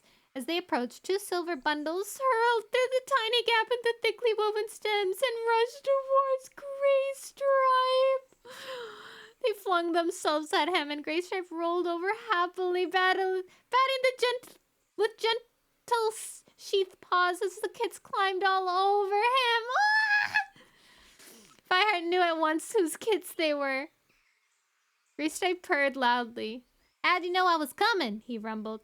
We smelled you, answered the larger kit. Very good, Graystripe praised him. As Fireheart finished the last mouthful of mouse, the Grey Warrior sat up as the kits tumbled off him. Now it's time you met an old friend of mine, he told them. We trained together. The kits turned their amber eyes on Fireheart, staring up at him in awe. Is this Fireheart? Meowed the smallest one. Graystripe nodded, and Fireheart felt a glow of pleasure that his friend had spoken about him already to his kits. Come back here, you two. A tortoiseshell face appeared at the entrance of the nursery. It's gonna rain again. Fireheart saw the eyes of the kits narrow crossly, but they turned and padded obediently towards their den. They're great, he purred. Yeah, Graystripe agreed, his eyes soft. More thanks to Mosspelt than me, I have to say. She's the one who looks after them. Fireheart heard a tone of wistfulness in his friend's voice and wondered just how much Graystripe missed his old home. Neither cat spoke as the Grey Warrior got to his paws and led Fireheart out of camp. They sat down on a small patch of bare earth among the reeds. A willow tree arched above their heads, its branches quivering in the fresh breeze. Fireheart felt the wind tug at his fur as he stared through the willow curtain towards the distant woods. It looked as if StarClan was going to send more rain to the forest. Where's Yellowfang? Asked Graystripe. Fresh grief welled up in Fireheart's chest. Yellowfang came back to ThunderClan camp with me to look for Patchpelt and Halftail. I lost her in the smoke. A tree fell into the ravine as she was coming out. Was there any way she could have survived the flames? He couldn't help a flare of hope bursting in his chest, like a trapped pigeon frantically stretching its wings. I don't suppose you found any scent of her on your patrol. Graystripe shook his head. I'm sorry. Do you think the fire's still burning after that storm? Meowed Fireheart. I'm not sure. We saw a few plumes of smoke while we were out. Fireheart sighed. Do you think any of the camp will be left?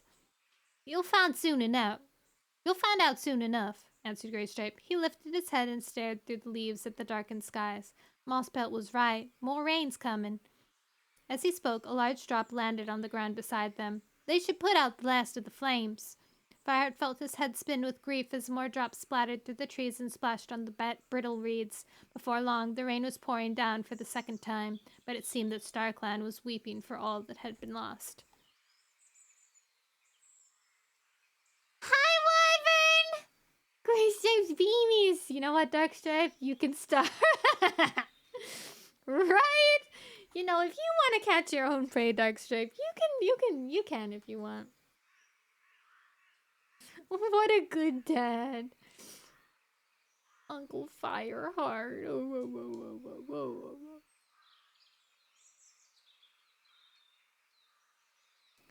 Smokey the Bear is not pleased with this forest fire. Smokey the Bear and Boo Boo. Right? It's Boo Boo, right? And Boo Boo are not happy about this. I don't know. I guess forest, we get a lot of forest fires up here too. Next week is supposed to be really, really hot, so we're really worried about the forest fires up in Canada right now. Oh, Smokey, where are you when we need you? Chapter 27. Wait, what page are we on right now? I swear to God, it said we're on page 48 for the last 48 times. Wait, where am I?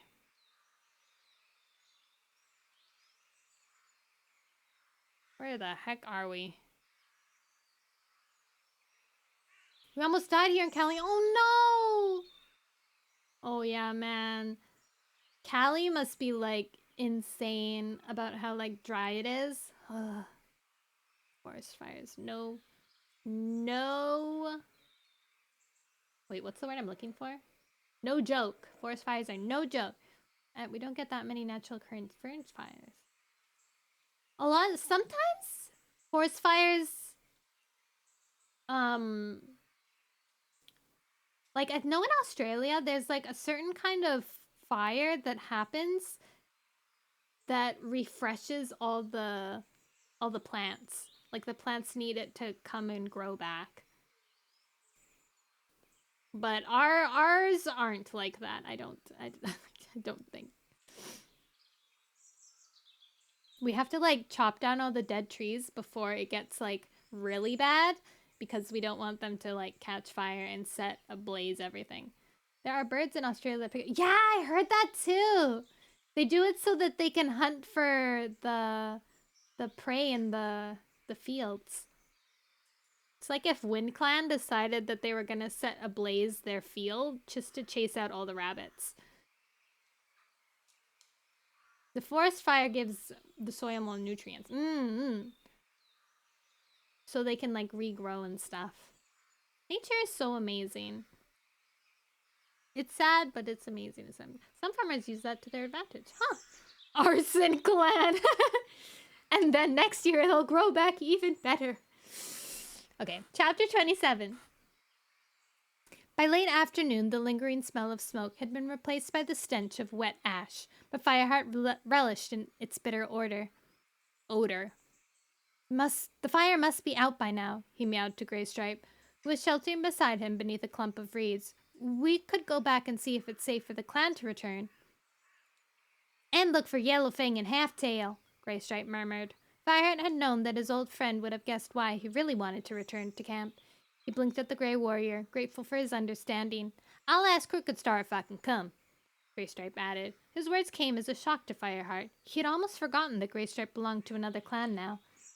I'll be back soon, called the Grey Warrior, already bounding away.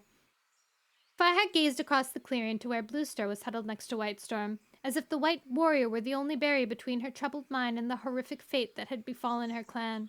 Fireheart wondered if he should tell her where he was going. He decided not to. For the moment he would act alone and rely on his clan to shield their leader's weakened state from the curious RiverClan cats. Fireheart, Cloudpaw was headed towards him. Do you think the fire's out? Graystripe and I are going to check, Fireheart told him. Can I come? Fireheart shook his head. He didn't know what they would find at the ThunderClan camp. Uncomfortably, he also realized that he was afraid Cloudpaw would take one look at the ruined forest home and be tempted back into the cozy life of a kitty pet. I'll do everything you told me. Tell me, Cloudpaw promised earnestly. Then stay and help take care of your clan, Fireheart meowed. Whitestorm needs you here. Cloudpaw hid his disappointment by lowering his head. Yes, Fireheart, he mewed. Tell Whitestorm where I'm going, Fireheart added. I'll be back by moonrise. Okay. Fireheart watched the white apprentice pad back towards the other cats, praying that Cloudpaw would follow his orders for once and stay at the RiverClan camp. Graystripe returned with Crooked Star at his side. The pale tabby's amber eyes were narrowed, inquiringly. Graystripe tells me he wants to travel with you back to your camp, he meowed. Can't you take one of your own warriors? We lost 2 clanmates in the fire, Fireheart explained, getting to his paws. I don't want them to find them by themselves. Oh, I don't want to find them by myself. The RiverClan leader seemed to understand. If they've not survived, you'll need the comfort of an old friend, he meowed gently. Graystripe may go with you. Aw. Thank you, Crooked Star, replied Fireheart, dipping his head. Graystripe led the way to the river. On the other side of the swiftly flowing river, the forest was blackened and charred. The tallest trees had managed to retain a few of their leaves, which fluttered bravely at the tips of their highest branches. But it was a small victory when the rest of their branches were black and stripped bare. Starkland may have sent a storm to put out the fire, but it had come too late to save the forest. Graystripe slipped into the river without speaking and swam across. Fireheart followed him, struggling to keep up with his strongly paddling friend. As they climbed into the bank on the other side, the 2 cats could only stare in horror at the remains of their beloved woodland. Seeing this place from across the river was the only comfort I had, murmured Graystripe. Fireheart glanced at his friend with a pang of sympathy. It sounded as if Graystripe were even more homesick than he had thought, but he didn't have a chance to ask any question before Graystripe charged up the shore towards the ThunderClan border. The Grey Warrior crossed it eagerly, pausing to add his own scent marker. Fireheart couldn't help wondering if his old friend was thinking of RiverClan boundaries or ThunderClan. Despite the devastation, Graystripe seemed to relish being back in his old territory. As Fireheart pushed on to the camp, Greystripe wove back and forth behind him, sniffling intently before catching up with his friend. Fireheart was amazed that he could recognize anything. The forest was changed beyond belief. The undergrowth burned away, the air empty of scent or sound of prey. The ground felt sticky under paw, where rain and ash had mingled to make black, acrid-smelling mud that clung to their fur. Fireheart shivered as raindrops splashed into his wet pelt. The sound of a single brave bird singing in the distance made his heart ache for everything that had been lost. At last they reached the top of the ravine. The camp was clearly visible, stripped of its protective canopy. The hard earth gleamed like black stone in the rain. Only the high rock was unchanged by the fire, apart from the slick of sticky black ash. Fireheart rushed down the slope, sending Grit and Ash crumbling ahead of him. The tree where he had saved Goldenflower's kit was nothing but a heap of charred sticks now, and he leapt over them easily. He searched for the gorse tunnel that had once led into the clearing, but only a tangle of blackened stems remained. He prickled his way through and hurried into the smoke-stained clearing. As he stared around him, his heart pounding, he felt Greystripe nudge him. He followed the Grey Warrior's gaze to where Half-Tail's scorched body lay at what used to be the entrance of Yellowfang's fern tunnel. The medicine cat must have tried to get the unconscious elder back to safety of the camp, hoping perhaps that the cracked rock where she had made her den would protect them from the flames. Fireheart started towards the burned shape, but Greystripe meowed. "I'll bury Half-Tail. You look for Yellowfang." He picked up the limp brown body and started to drag it out of camp towards the burial place. Fireheart watched him go, his heart frozen with dread. He knew this was why he had come back to the camp, but his legs suddenly felt too weak to move. He forced himself to walk over to the burned stumps that lined the path to Yellowfang's clearing. There were no sheltering green tunnel now. The medicine cat's home was open to the sky, and the only sound was the relentless patter of raindrops on the slimy ground. "Yellowfang!" he called, his voice hoarse, as he padded into the clearing. The rock where the medicine cat had made her den was black with soot, but, mingled with the smell of ash, Fireheart detected the familiar scent of the old medicine cat. "Yellowfang?" he called again.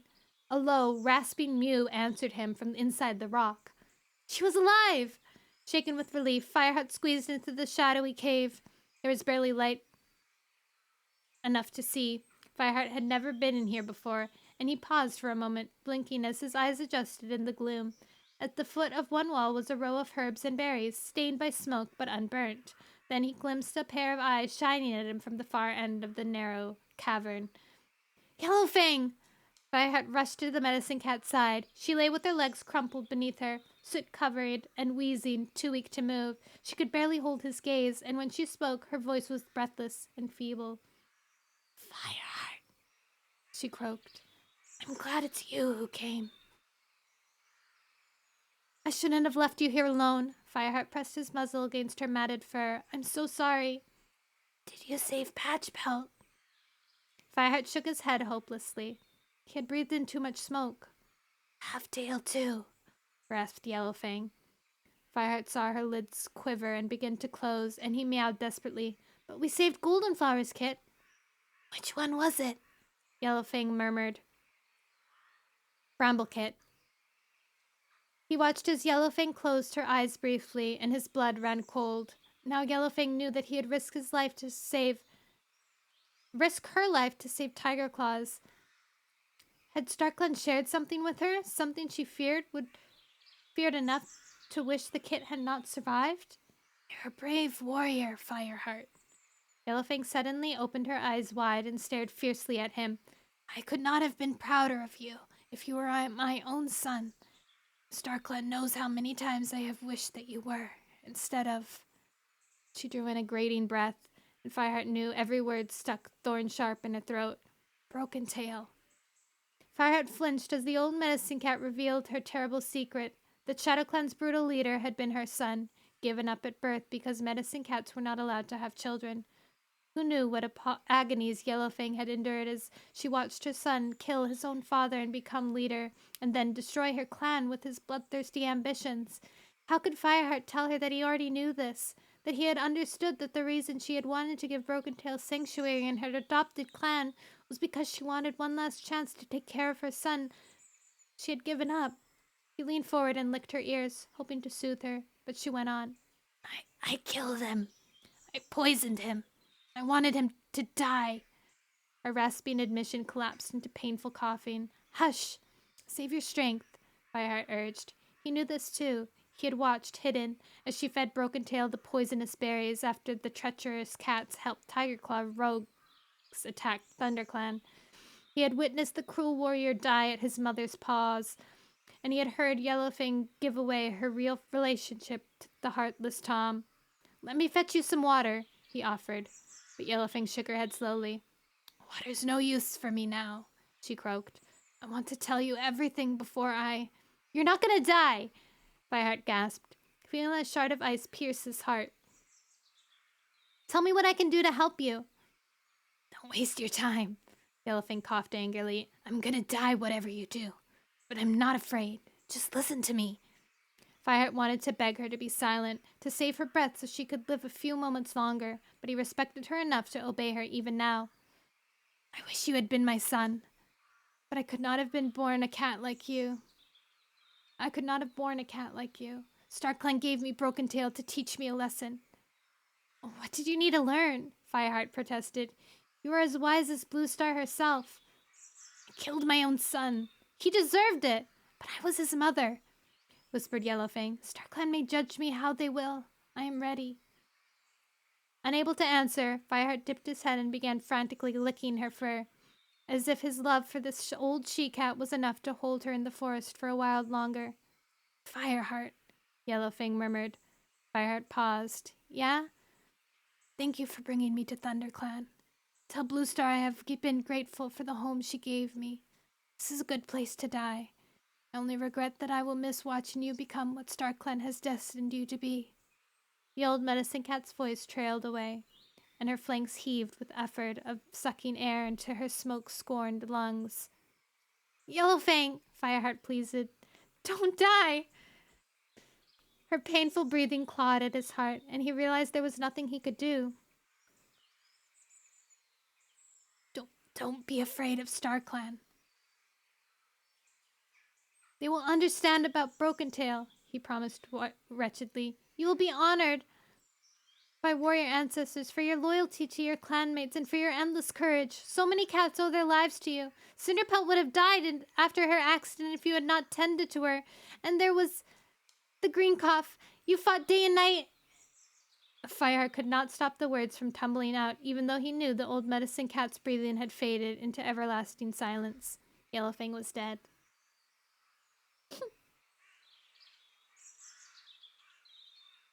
Rip. Rest in peace, Yellowfang. Yellowfang! She's gone.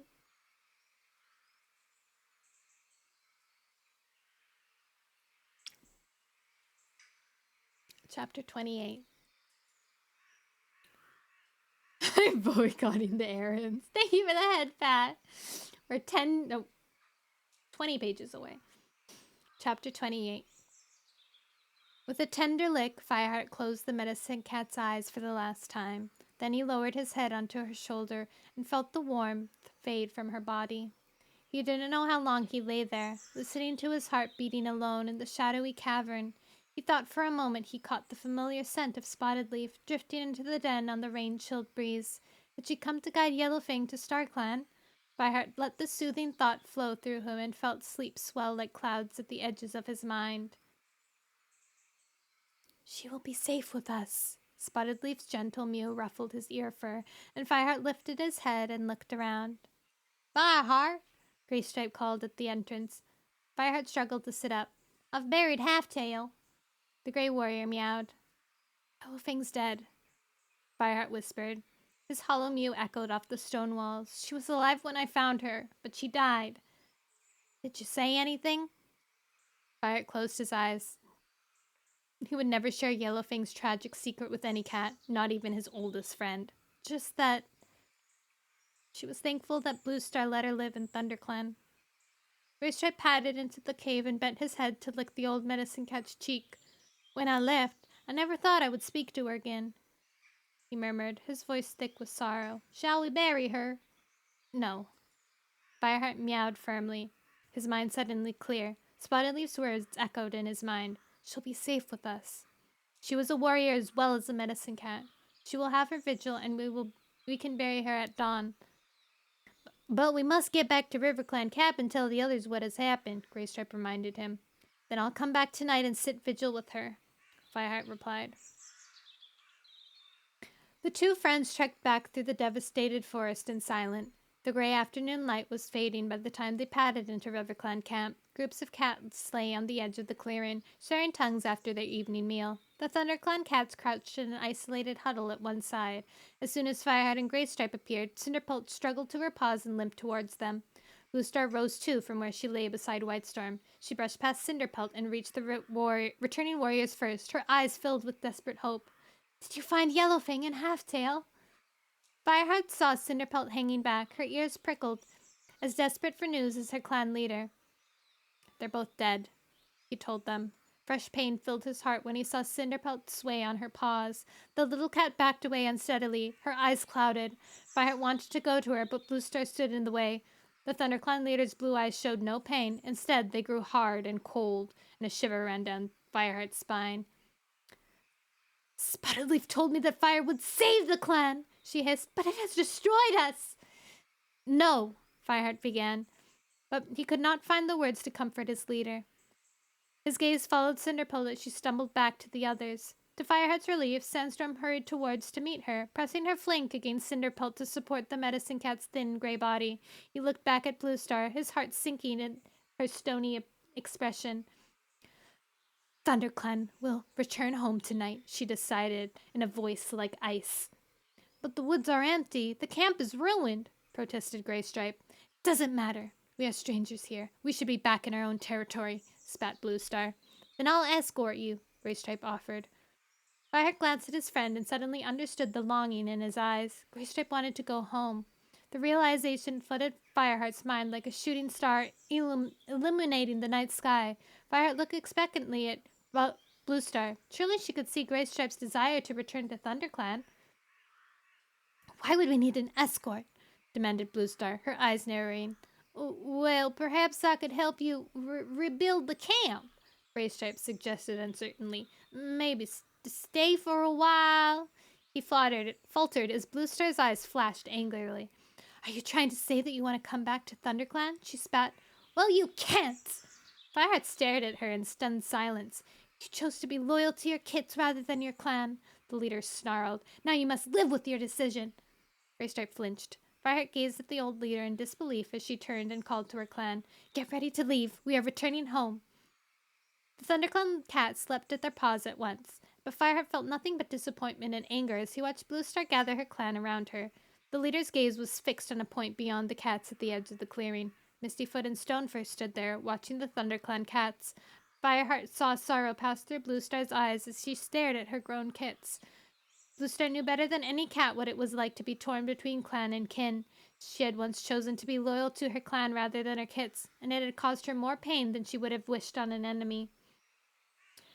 With a flash of insight, Fireheart thought he understood her reaction to Graystripe's request. It was not the Grey Warrior she was angry at, but herself. She still regretted leaving her kits all those years ago. Part of her was trying to make sure that Graystripe didn't make the same mistake. The ThunderClan cats circled impatiently in the growing darkness, and Bluestar padded towards Crooked Star. Fireheart turned and licked Graystripe's shoulder. Bluestar has her reasons for saying those things, he murmured. She suffered at the moment, but she'll recover, and maybe you can come home.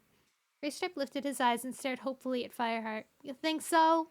Yes, answered Fireheart, praying to StarClan that it was true. He hurried after Bluestar and caught up in time to hear the ThunderClan leader thank Crooked Star formally for RiverClan's generosity. Leopard first stood beside them, gazing coolly at the ThunderClan cats. ThunderClan is in your debt, Bluestar meowed, dipping her head. Fireheart saw Leopardford narrow her eyes at Bluestar's words, her emerald eyes glittering. His paws prickled warily. What payment would RiverClan demand for this kindness, he wondered. He knew Leopard Fur well enough to suspect that she would ask for something in return. He followed Bluestar as she stalked to the head of her clan and led them out of RiverClan camp. Fireheart glanced backwards and saw Greystripe standing alone in the shadows, his eyes filled with pain as he watched his former clanmates walk away. Fireheart sighed inwardly as Small Ear hesitated again at the river's edge. It was swollen from the rain, but Darkstripe and Whitestorm had already crossed and were waiting in the shallows at the other side. Dustpelt swam beside Fernpaw as the apprentice struggled to keep her little gray head above the water. Sunstorm had crossed with Cinderpelt. The pale orange warrior had not left the medicine cat's side since Fireheart had returned with the news about Yellowfang. "Hurry up!" ordered Bluestar, snapping impatiently at Small Ear. The gray Tom glanced over his shoulder in surprise at her harsh tone, and then hurled himself into the dark water. Fireheart tensed his muscles, ready to spring to the rescue, but there was no need. Longtail and Mousefur appeared on either side of the frantically splashing elder, buoying him up with their strong shoulders. Bluestar leaped into the river and swam easily to the other side. All frailty gone from her body, as if the fire had purged the weakness from her and burned her strong again. Fireheart slipped into the water after her. The clouds above the trees were beginning to thin, and he felt a chill through his wet fur from the fresher wind as he waded from the river. He padded over to Cinderpelt, leaning down to lick her head. Sandstorm glanced at him, her eyes reflecting his sorrow, while the rest of the clan paused on the shore and stared in silent horror at the forest. Even in the faint moonlight, the devastation was obvious. The trees were stripped bare, the musty fragrances of the leaves and ferns replaced by bitter stench of burnt wood and scorched earth. Bluestar seemed blind to it all. She strode past the other cats without pausing and headed up the slope towards Sunning Rocks and the trail home. Her clan could do nothing but follow. "It's like being somewhere else," whispered Sandstorm. Fireheart nodded in agreement. Cloudpaw. Fireheart slipped through the cats ahead of him and fell in step beside his apprentice. "Thank you for staying in the RiverClan camp like I asked." "No problem." Oh, sorry. "No problem." Cloudpaw shrugged. "How are the elders?" "They're gonna take a while to get over Halftail and Patchpelt's death." Cloudpaw's voice was subdued. "But I managed to get them to eat some fresh kill while you were away. They need to keep their strength up, however much they're grieving." "Well done. That was the right thing to do," Fireheart told him, proud of his apprentice's unexpectedly wise compassion. The ravine lay like an open wound in the landscape. Sandstorm stopped and peered over the edge, and Fireheart could see her trembling. He was shivering too, even though his fur had already dried from the river crossing. The clan filed slowly down the steep slope and followed Bluestar into camp. Inside the clearing, the cats gazed silently around the stripped, blackened space that had once been their home. "Take me to Yellowfang's body!" Bluestar meowed sharply at Fireheart, cracking the silence. Fireheart's fur bristled. This wasn't the weak shell of a leader that had struggled to protect in recent moons, but nor was it the wise and gentle leader who had welcomed him to the clan and been his mentor. He began to pad towards Yellowfang's clearing, and Bluestar followed.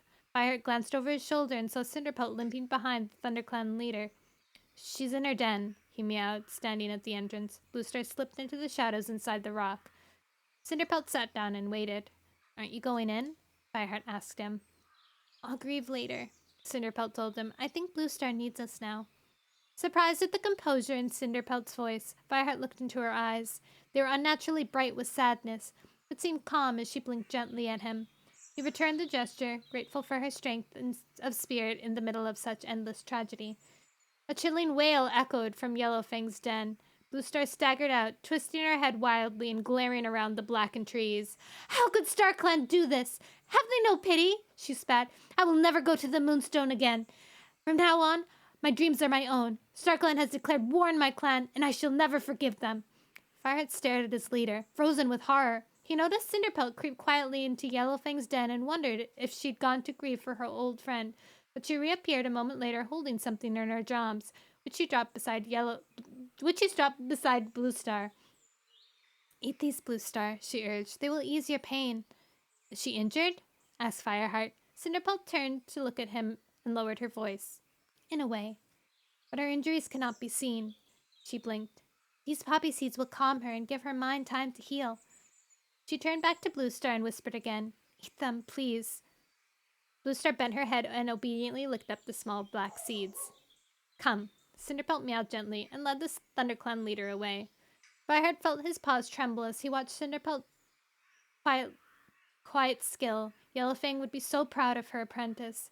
He padded into the clearing and grasped Yellowfang's crumpled, smoke-stained body by its scruff. He heaved it to the moonlit clearing and arranged it so that Yellowfang rested with the same dignity with which she lived. When he had finished, he bent down and gave his old friend one final lick. "You shall sleep beneath the stars for one last time tonight," he whispered, and settled down beside her to sit vigil as he had promised. Cinderpelt joined him as the three-quarter moon began to slide away and the horizon glowed cream and pink above the blackened treetops. Fireheart stood and stretched his tired legs. He gazed around the devastated clearing. "Don't grieve too much for the forest," murmured the gray cat beside him. "It will grow black quickly, stronger because of the injuries it has suffered. It's like a broken bone that heals twice as well." Fireheart let her words soothe him. He dipped his head gratefully to her and went to find the rest of the clan. Mousefur was sitting on guard outside Bluestar's den. "Cinderpelt ordered it," Whitestorm explained, padding out of the shadows. The warrior's pelt was still stained with smoke, and his eyes were red-rimmed from the fire and exhaustion. "She said Bluestar was sick and needed to be watched over." "Good," Fireheart meowed. "How are the rest of the clan?" "Most of them slept a little, once they found places dry enough to lay down." "We should send out a dawn patrol," Fireheart thought out loud. "Tigerclaw might take advantage of what has happened." "Who will you send?" asked Whitestorm. "Darkstripe seems the fittest of the warriors, but will need his strength to start rebuilding the camp." Even as he spoke, Fireheart knew he wasn't telling the whole truth. He wanted to keep the dark tabby warrior where he could see him. "I'd like you to stay here too, if that's okay." Whitestorm dipped his head in agreement as Fireheart continued. "We need to tell the other cats what's happening." "Bluestar is sleeping. Do you think we should disturb her?" A worried frown crossed Whitestorm's face as he spoke. Fireheart shook his head. "No. We'll let her rest. I'll speak to the clan." He bounded onto the high rock in a single leap and called the familiar summons. Below him, the clan cats padded drowsily from the wreckage of their dens, their tails and ears flicking in surprise when they saw Fireheart waiting where the leader usually stood to address them. "We must rebuild the camp," he began once they had settled in front of him. "I know it looks like a mess now, but it is the height of Greenleaf. The forest will grow back quickly, stronger because of the injuries it had suffered." He blinked as he repeated Cinderpelt's words. "Why isn't Bluestar telling us this?" Fireheart stiffened as Darkstripe challenged him from the back of the group. "Bluestar's exhausted," Fireheart told him. "Cinderpelt has given her poppy seeds so that she can rest and recover." Anxious murmurs rippled through the cats below. "The more she rests, the quicker she'll recover," Fireheart assured them. "Just like the forest." "Forest is empty," fretted Brindleface. "The prey has run away or died in the fire. What will we eat?" She glanced anxiously at Ashpaw and Fernpaw. Her face shadowed with a mother concerned even though her kits had left the nursery. "The prey will come back," Fireheart assured her. "We must hunt as usual, and if we need to go a little further to find fresh kill, then we will." Murmurs of agreement rose from the clearing, and Fireheart began to feel a surge of confidence. "Longtail, Mousefur, Thornpaw, and Dustpelt, you'll take the dawn patrol." The four cats looked up at Fireheart and nodded, unquestioningly. "Swiftpaw, you can replace Mousefur on guard duty and make sure Bluestar is not disturbed. The rest of us can start working on the camp. Whitestorm will organize parties to gather materials. Darkstripe, you can supervise the rebuilding of the camp wall." "How am I supposed to do that?" demanded Darkstripe. "The ferns are all burned away." "Use whatever you can," answered Fireheart, "but make sure it's strong. We mustn't forget Tigerclaw's threat. We need to stay alert. All kits shall remain in camp. Apprentices will travel only with warriors." Fireheart gazed down at the silent clan. "Are we agreed?" Loud meows roused from the crowd. "We are!" they called. "Right!" Fireheart meowed. "Let's start work." The cats began to move away from the high rock, weaving among one another swiftly together around Whitestorm and Darkstripe for their instructions. Fire jumped down from the high rock and patted to Sandstorm. "We need to organize a burial party for Yellowfang." "She didn't mention her death," Sandstorm pointed out, her green gaze puzzled. "Or her half-tails!" Fireheart glanced down as Cloudpaw's mew sounded beside him. The young apprentice sounded reproachful. "The clan knows they are dead," Fireheart told them, feeling his fur prickle uncomfortably. "It is for Bluestar to honor them with proper words. She can do that when she's better." "And what if she doesn't recover?" ventured Sandstorm. "She will!" Fireheart snapped. Sandstorm winced visibly, and he cursed himself. She was only voicing the fears of all the clan. If Bluestar had really turned her back on the ritual of StarClan, Yellowfang and Halftail would never hear the proper words and send them on their journey to Silverpelt. Fireheart felt his confidence slide away. What if the forest didn't recover before Leaf Bear? What if they couldn't find enough fresh kill to feed the clan? What if Tiger Claw attacked? If Blue Star doesn't get better, I don't know what will happen, he murmured. Fire flared in Sandstorm's eyes.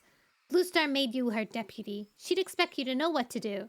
Her words hit Fireheart like a stinging hail.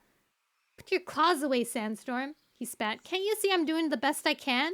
Instead of criticizing me, go and organize the apprentices to bury Yellowfang. He glared at Cloudpaw. And you can go too. Try to keep out of trouble for once, he added.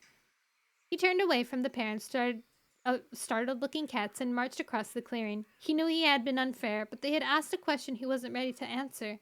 A question so frightening that he couldn't think what it might mean. What if Blue Star never recovered? Chapter 29. Water break.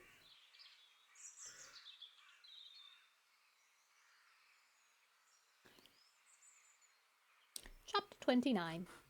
The sky stayed gray and cloudy over the next few days, but the showers didn't hamper the rebuilding of the camp. In fact, Fireheart welcomed the cleansing rain that would wash the ash into the soil and help the forest to recover. But this morning the sun shone high overhead, the clouds billowing away over the horizon. The sky will be clear for tonight's gathering, Fireheart thought ruefully. Bro, are they ending this book on a gathering? We're 10 pages away. The sky will be clear for tonight. You know something's gonna go down if it ends on a gathering. Ooh, okay. I'm calm. I'm not excited. The sky will be clear for tonight's gathering, Fireheart thought ruefully, wishing for once that the moon could be hidden so that the gathering could not be held. Blue Star was still a long way from being her former self, emerging from her den only when White Storm persuaded her to come and see how the repairs were coming along. The ThunderClan leader had nodded blankly at the cats as they worked before limping back to the security of her nest. Fireheart wondered if she even remembered that the gathering was tonight. I don't know either. I forget. I feel like I know, but I feel like I don't know. I feel like it could be two things, actually. Perhaps he should go and find out. He padded around the edge of the clearing, feeling a ripple of pride at the work the clan had done so far. The camp was already regaining some of its former shape.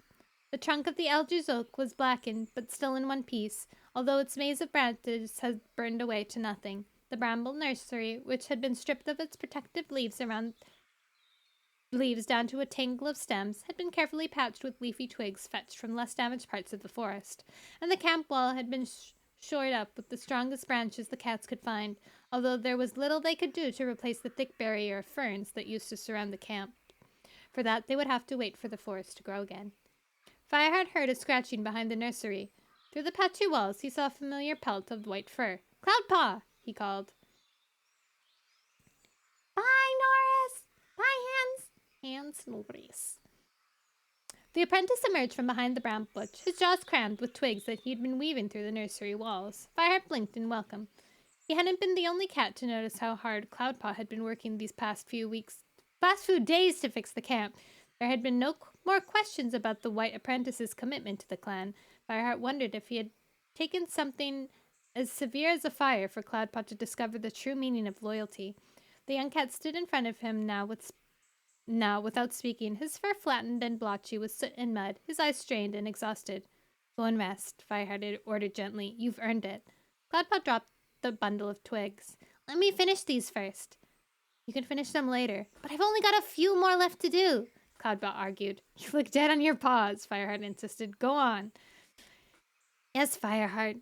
He turned to leave and glanced forlornly at the fallen oak where Small Ear sat with Dappletail in one eye. The Elder's den seems so empty, he mewed. Patchpelt and Halftail are with StarClan now, Fireheart reminded him. They'll be watching you tonight from Silverpelt. A wave of regret tugged his belly as he remembered that Blue Star had refused to conduct the proper ceremonies for her dead clanmates. I will not place them in the paws of StarClan, she had told him bitterly. Our warrior ancestors do not deserve the company of ThunderClan cats. And so Whitestorm had soothed the anxious clan by speaking the words that would send Yellowfang and Halftail safely to their old friends in Silverpelt, just as he had done for Patchpelt at the RiverClan camp. Cloudpaw nodded, but he looked unconvinced. Fireheart knew that the apprentice still found it hard to believe that the lights of Silverpet were the spirits of their warrior ancestors, watching over their hunting grounds. Go and rest, he repeated. The young cat dragged his paws towards the charred stump where the apprentices gathered to eat and share tongues. Brightpaw hurried across the clearing to greet her friend, and Cloudpaw met her with a friendly nuzzle. But the white apprentice's eyelids were already drooping, and his greeting was interrupted by a huge yawn. He lay down where he was, resting his head on the ground and closing his sore eyes. Brightpaw crouched at his side and gently began to wash Cloudpaw's grubby pelt. Watching them, Fireheart felt a pang of loneliness as he remembered the same companionship he had once shared with Graystripe. He turned his paws once more towards Bluestar's den. Longtail was sitting outside, and he nodded as Fireheart passed. Fireheart paused at the entrance. The lichen had been burned away, and the stone was black with soot. He mewed a quiet greeting and stepped inside. Without the lichen, the wind as well as daylight flooded in, and Bluestar had dragged her bedding into the shadows at the back of the drafty cave. Cinderpelt sat beside the huddled shape of the leader, pushing a pile of herbs towards her. "They'll make you feel better," she urged. "I feel fine," snapped Bluestar, keeping her eyes fixed on the sandy floor. "I'll leave them here, then. Perhaps you'll manage them later." Cinderpelt stood and walked uneasily towards the den entrance. "How is she?" Fireheart whispered. "Stubborn," replied Cinderpelt, brushing past him and out of the den. Fireheart cautiously approached the old leader. Bluestar was even more of a stranger to him now, locked in a world of fear and suspicion directed not just against Tigerclaw, but all their warrior ancestors in StarClan. "Bluestar," he began tentatively, tipping his head, "the gathering is tonight. Have you decided who will go?" "Gathering!" Bluestar spat with disgust. "You decide who to take. I won't be going. There's no longer any reason for me to honor StarClan." She spoke, with a cloud of ash blew through the open doorway, cutting off her words with a bout of coughing. Fireheart stared in dismay as spasms raked her frail body. Bluestar was the leader of the clan. It was she who taught him about StarClan and the way the warrior spirits watched over the forest. Fireheart couldn't believe she would reject the belief she had based her whole life upon. You don't have to honor StarClan," he stammered at last. Just be there to represent your own clan. They need your strength now." Bluestar looked at him for a long moment. "My kits needed me once, but I gave them to another clan to raise," she whispered. "And why? Because StarClan told me I had a different destiny. Is this it? To be attacked by traitors? To watch my clan die around me? StarClan was wrong. It was not worth it." Fireheart felt his blood turn to ice. He turned and padded blindly out of the den. Sandstorm had replaced Longtail outside. Fireheart looked hopefully at the pale orange warrior, but she clearly hadn't forgiven his harsh words because she fixed her eyes on her paws and let him pass without speaking. Feeling unsettled, Fireheart spotted Whitestorm trotting back into camp with the Sunhigh Patrol. He signaled to the white warrior with his tail, and Whitestorm headed towards him while the rest of the patrol split up in search of food and a place to rest. "Bluestar isn't well enough to attend the gathering," Fireheart meowed when Whitestorm reached him. The elderly warrior shook his head as the news came as no surprise. "There was a time when nothing would have kept Bluestar from a gathering," he observed quietly. "We should take a party anyway," Fireheart told him. "Other clans must be warned about Tigerclaw. His group of rogues is a threat to all the clans." Whitestorm nodded. "We can tell them Bluestar is ill, I suppose," he suggested, "but we might be inviting trouble if we let it be known that our leader is weak." "It would be worse to not go at all," Fireheart pointed out. "The other clans will know about the fire. We must appear to be as strong as we can." "One clan is clearly still hostile," Whitestorm agreed. "The fact that Sandstorm, Cloudpaw, and I fought them and won in their own territory won't have helped," Fireheart admitted, "and there's RiverClan to consider." Whitestorm curiously looked at him. "But they gave us shelter after the fire." "I know," Fireheart replied, "but I can't help wondering if Leopardfur might demand something in return." "We have nothing to give." "We have Sunning Rocks," Fireheart answered. RiverClan made it no secret of their interest in that part of the forest, and right now we need every bit of our territory for hunting. "At least ShadowClan is weakened by sickness," meowed Whitestorm. "That's one clan that won't be attacking us for a while." "Yes," agreed Fireheart, feeling guilty that they should be helped by another clan's suffering. "Actually, the news about Tigerclaw might work in our favor." Whitestorm stared at him, puzzled, and Fireheart went on. If I can persuade the other clans that he's a threat to them as well as us, they might put all their energy into protecting their own borders. Whitestorm nodded slowly. It might be our best hope of keeping them away from our territory while we recover our strength. You're right, Fireheart. We must go to the gathering, even if Bluestar is unable to come with us. His blue gaze met Fireheart's, and he knew that they were thinking of the same thing. Bluestar was able to go if she wanted, but she chose not to. As the sun set, the cats began to take fresh kill from the meager pile they had collected. Fireheart helped himself to a tiny shrew, which he'd carried to the nettle clump and gulped down in a few hungry mouthfuls. The clan's bellies hadn't been full for days. The prey was returning, but slowly, and Fireheart knew they had to be careful about how much they caught. The forest must have a chance to replenish itself before they could eat their fill once more. Once the cats had finished their paltry meal, Fireheart got to his paws and padded across the clearing. He felt the eyes of the clan following him as he leapt onto the high rock. There was no need to call them. They gathered below with questioning eyes and faded into the late evening. Bluestar will not be coming to this gathering, he announced. Mews of alarm rippled through the cats, and Fireheart saw Whitestorm weaving among them, calming and reassuring them. How much had the clan guessed about their leader's state of mind? In the River Clan camp, they had united to protect Bluestar from prying eyes, but here in their own camp, their weakness left them vulnerable and afraid. Tigerclaw's tabby kit sat outside the nursery, staring up at the high rock with round, curious eyes. For a moment, Fireheart let himself be memorized by its yellow gaze, and the images of Tigerclaw began to prowl around the edges of his mind. Does this mean ThunderClan won't attend? He was roused by Darkstripe's voice as the striped warrior shouldered his way to the front. After all, what is a clan without a leader? Was Fireheart imagining the ominous glint in Darkstripe's eye? ThunderClan will go to Four Trees tonight, he meowed, addressing the whole clan. We must show the other clans that we are strong, despite the fire. He saw nods of agreement, the apprentices shuffling their paws and looked eagerly at one another, too young to understand the seriousness of attending a gathering without a leader, and distracted by the hope that they might be chosen to go themselves.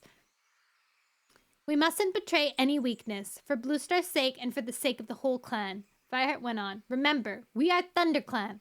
He yowled the final words, surprised by the fiery conviction that welled up in his heart, and the clan responded by straightening their backs, licking their ash-covered fur, and smoothing their singed whiskers. I shall take Darkstripe, Mousefur, Sandstorm, Whitestorm, Ashpaw, and Cloudpaw. Will there be enough to protect the camp? Darkstripe demanded. Tigerclaw will know there's a gathering, added Longtail. What if he uses this opportunity to attack? We can't afford to leave more cats behind than usual. If we appear weak at the gathering, we risk inviting attack from all the clans, Fireheart insisted.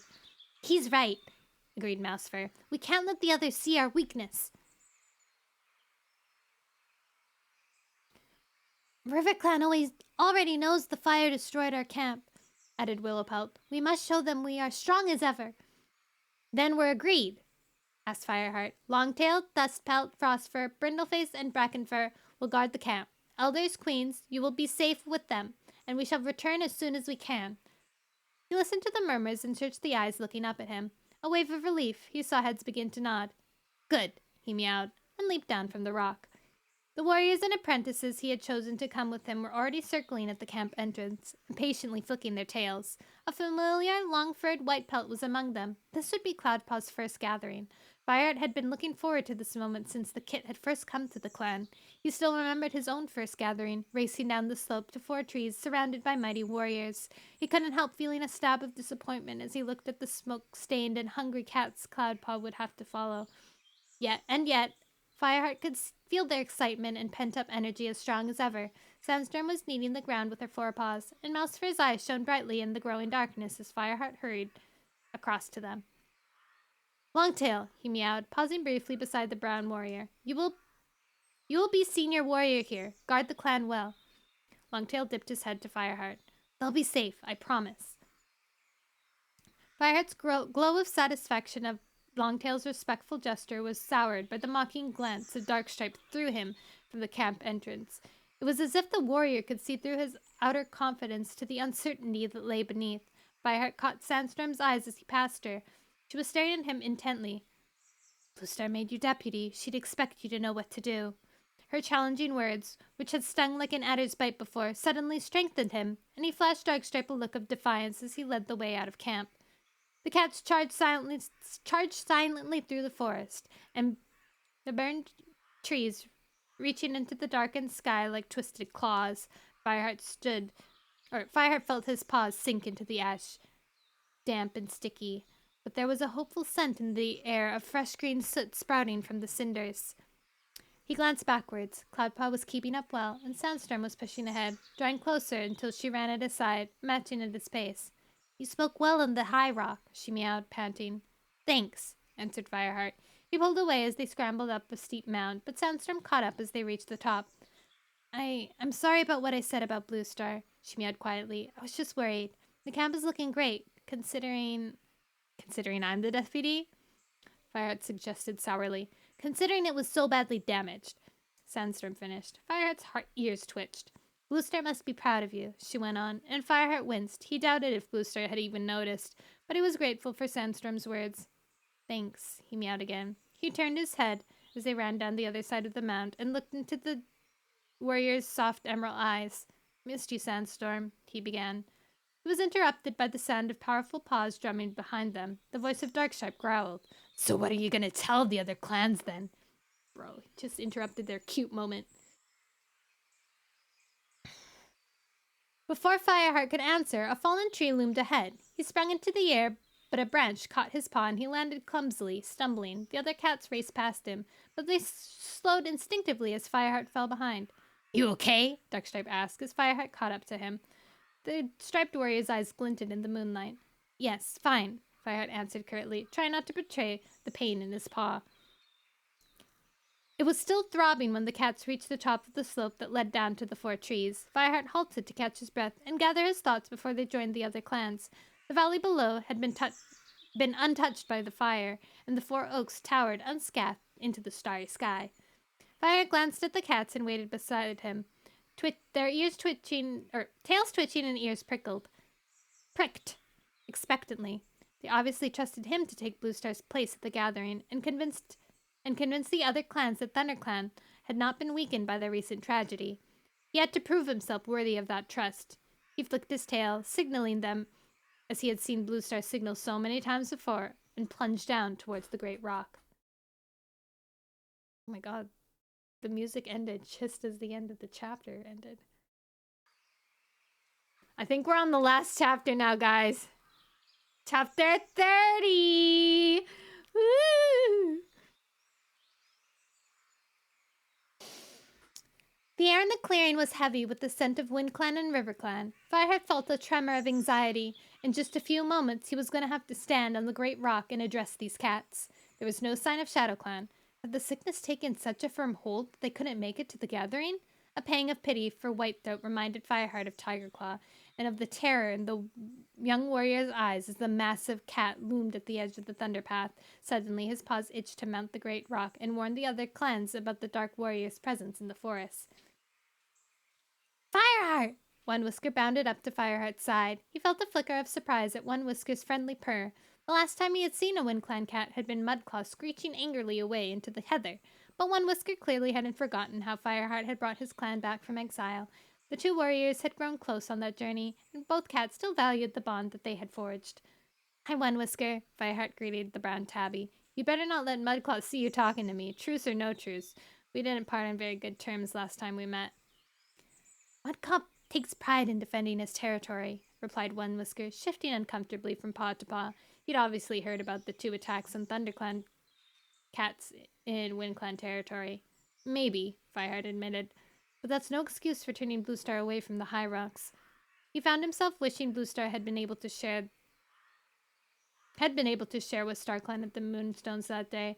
Things might be very different now if she had received some assurance that her warrior ancestors had not turned against her. Telstar wasn't happy when he heard about that. Even if you were sheltering Broken Tail, it was no excuse. Broken Tail was dead by then, Fireheart interrupted him, regretting his tone when he saw One Whisker's ears flicking uncomfortably. I'm sorry, One Whisker, he meowed more gently. It's good to see you again. How are you? Fine, answered One Whisker, looking relieved. I'm sorry to hear about the fire. I know how bad it is for a clan to be driven from its home. His eyes met Fireheart's sympathetically. We've returned to our camp and we've rebuilt it the best we can. It won't be long before the forest recovers. Fireheart tried to sound confident. I'm glad to hear it, one whisker meowed. You know, it's as if we've never been away from our camp now. There have been plenty of kits this Greenleaf, and Morningflower Kit is here as an apprentice. It's his first gathering. Fire remembered the tiny wet bundle of fur he had helped to carry through the rain, out of Two-Leg territory and back to Windcloud's home. He found One Whisker's gaze across the clearing to a young brown Tom. Although small like the rest of his clan, the apprentice's muscles were already lean and well developed beneath his short, thick fur. Fireheart noticed One Whisker's sudden dip of Fireheart noticed One Whisker suddenly dip his head. He turned to see Tallstar approaching them. The Windclan leader looked at Fireheart with narrowed eyes. We've been seeing a lot of you lately, Fireheart, he remarked. Just because you once led us home doesn't give you freedom to wander in our territory. So I've been warned, replied Fireheart. He forced himself to stay calm, keeping his resentments at Bluestar's treatment out of his voice. After all, the gathering was held under a truce, and this was a warrior he had learned to respect on the journey together through Two-Leg territory. But Fireheart held the black and white leader's gaze and meowed firmly. However, I must put the needs of my clan first. Tallstar's eyes glittered back at him, and then he gave a tiny nod. Spoken like a true warrior. Having traveled with you, I wasn't surprised when Bluestar made you her deputy. The Windclan leader glanced around the clearing and added, There are those who thought such a young clan would never carry off such great responsibility. I was not among them. Aww. Fireheart was taken aback. He hadn't expected such a compliment from the leader of WindClan. He stifled a delighted purr and nodded his thanks. Where is Bluestar? Asked Tallstar. Can't see her among your cats. His voice was casual, but his eyes betrayed a keen interest. She's not feeling well enough to travel yet, Fireheart answered lightly. Was she injured in the fire? Nothing she won't recover from. Fireheart meowed, hoping with all his heart that he was telling the truth. Beside him, One Whisker looked up sharply. Fireheart followed his gaze to the slope on the other side of the valley. 3 Shadow Clan cats were charging into the clearing, Runny Nose at the head. Fireheart felt a glimmer of relief as he recognized one of the 2 warriors behind the gray and white medicine cat. It was Little Cloud. Little Cloud clearly recovered from the sickness, thanks to Cinderpelt. The other clan cats backed away from the Shadow Clan warriors as they skidded to a halt in front of the great rock. News of their disease had obviously spread through the forest. It's all right, Running Ring meowed, panting, as if he could read their minds. Shadow Clan is free of the sickness. I have been sent ahead to tell you to wait before you begin the meeting. Shadow Clan's leader is on his way. What makes Nightstar so late? Called Tallstar from Fireheart's side. Nightstar is dead, answered Runny Nose bluntly. A stunned ripple spread through the other cats like a breeze through the trees, and Fireheart blinked. How could the Shadow Clan leader be dead? He'd only recently been given his 9 lives. What a terrible sickness! No wonder Little Cloud and Whitethroat had been so afraid to return to their camp. Is the Cinderfur coming instead? Whitestorm called, referring to the Shadow Clan deputy. Runny Nose looked at his paws. Cinderfur was one of the first to die to the sickness. Then who is your new leader? Demanded Crooked Star, emerging from the shadows on the other side of the great rock. Runny Nose glanced at the River Clan leader. You'll see for yourself soon, he promised. He'll be here shortly. Excuse me, Fireheart murmured to Tallstar and One Whisker. There's something I must share with Runny Nose. Fireheart padded to where the Shadow Clan medicine cat stood, surrounded by warriors and apprentices, all anxious to discover who Shadow Clan's new leader was. He wondered how the old clat would react to hearing about Yellowfang's death. Runny Nose had seen so much death lately that perhaps it wouldn't mean much to him anymore, but Fireheart felt he should break it to him privately, before he made any announcement from the Great Rock. After all, Yellowfang had trained Runny Nose when she had been Shadow Clan's medicine cat. The bond between the 2 cats must have been very close, if only for the short time before Broken Tail drove Yellowfang out of her clan. Fireheart signaled with his tail to the Shadow Clan's medicine cat. Runny Nose looked relieved to be leaving the circle of inquiring faces as he followed Fireheart to a quieter spot beneath one of the oaks. "What is it?" he asked. "Yellowfing's dead," Fireheart meowed gently, feeling a fresh thorn of sorrow drive itself into his heart. Runny Nose's eyes clouded with grief, and the gray-white Tom bowed his head as Fireheart went on. "She died trying to save a clanmate from a fire. StarClan will honor her bravery." Runny Nose didn't reply, just swung his head slowly from side to side. Fireheart felt his own throat tightening with sadness, but he couldn't afford to let grief overwhelm him here. He touched the Tom's head with his nose and then patted quickly away. The rest of the cats were beginning to weave anxiously around one another, their mews growing louder. "We can't wait any longer!" Fireheart heard a RiverClan warrior mutter to his neighbor. "The moon will be setting soon!" "If this new leader is going to be late, that's his problem," Mousefur agreed. Fireheart knew the real reason for her keenness to get on with the meeting was return to camp. With Tigerclaw loose in the forest, none of the clans were safe. He saw a flash of white fur at the center of the clearing as Tallstar leapt onto the great rock. He had obviously decided to start the meeting without ShadowClan's leader. Crooked started towards the rock. Fireheart braced himself, ready for his first gathering at the head of his clan, and desperate to warn the other cats about the threat that lurked in the woods. "Good luck." Fireheart felt Sandstorm's breath ruffle his fur ears. His ear fur. He turned and gently touched her warm cheek with his muzzle, knowing that their quarrel had been forgotten. Then he threaded his way through the other cats towards the great rock. He was stopped in his tracks by a yowl that came from the slope behind him. "He's here!" Fireheart turned and saw Darkstripe craning his neck beside him, but their view was blocked by the other cats peering and rearing up on their hind legs to get a look at the ShadowClan's new leader as he passed through the crowd. Darkstripe's eyes suddenly pricked with surprise. The striped warrior was staring up at the great rock, his eyes glittering with barely suppressed excitement. Fireheart twisted his head to see what had prompted such a strong reaction from his clanmate. Framed by the cold light of the moon, Fireheart saw the powerful shoulders and broad head of the cat who had leapt onto the rock beside Tallstar.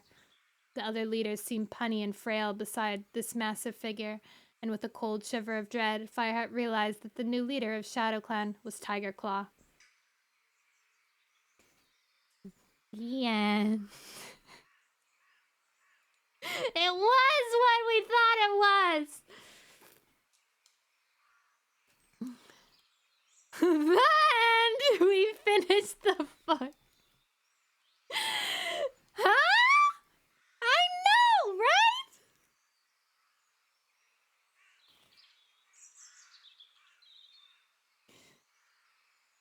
I forgot it ended on such a cliffhanger. I need a minute! Back when I was a kid, it was like, we didn't... I think I rented the first books out, like, from the library. So it was kind of like, I finished the book and I was like, I can't start the next one because I don't have it with me.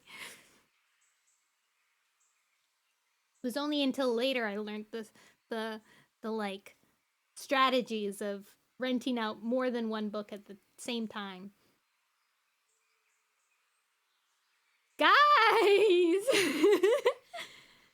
Actually, I didn't realize any of this stuff happened in this book. I thought it was the next book that this stuff happened in, and then the last book is what this book happened. No, wait.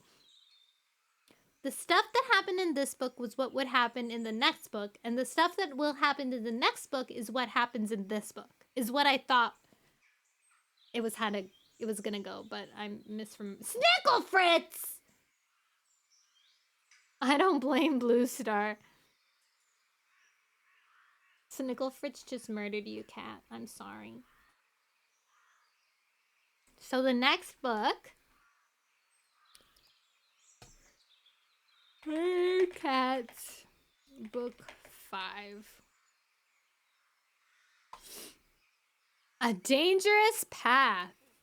Whoa!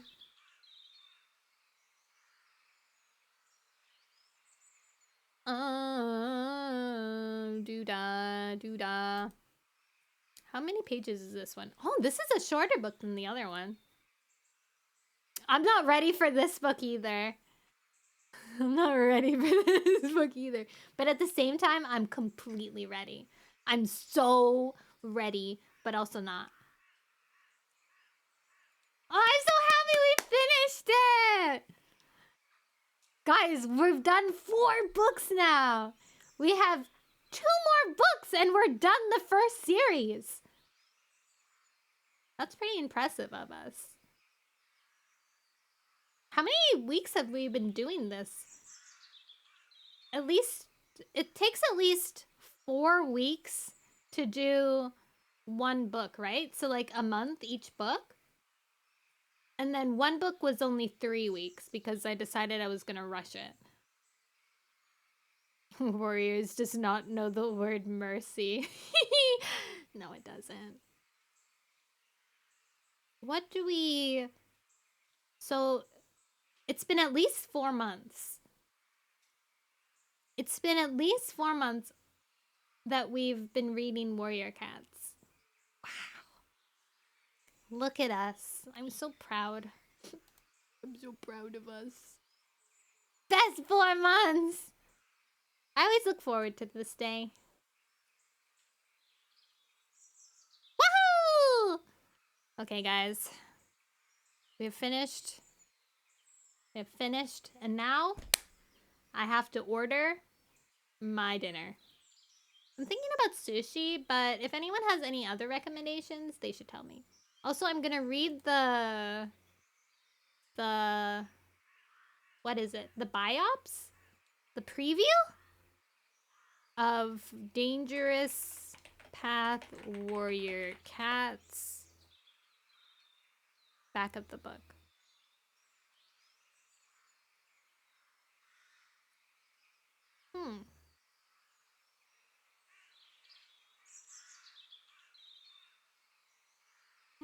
Let's see. Blurb. Fire alone can save our clan. Shadow Clan now has a dark new leader. But will he be satisfied with his power now? Or does his desire for revenge burn even more strongly? Fireheart fears that there is a connection between the rise of Tiger Star... Oh god, Tiger Star! Oh! And the terrible dreams of danger that haunts his night. Meanwhile, a mysterious threat has invaded the forest, placing every cat's life in peril. Meanwhile? What do you mean? Fireheart's beloved leader has turned her back on the warrior... Oh, we know that. Fireheart's beloved leader has turned her back on the warrior ancestors, and Fireheart can't help but wonder if she's right. Has StarClan abandoned them forever? Bro. Can we play Warrior Cats Roblox sometimes? Yeah, absolutely. Except we'll have to like spend the entire stream decorating our cat because the cat making in Roblox Warrior Cats is so detailed. You're beautiful. Aw, thank you, Thunder Raiden. Oh, Raiden, hi! Call of Duty. Thank you! You raided just in time for us to finish... Well, we finished the book, but... How was your stream? Add me cat techno on Roblox. Bet. I still have to pay $5 to change my Roblox name. The struggle.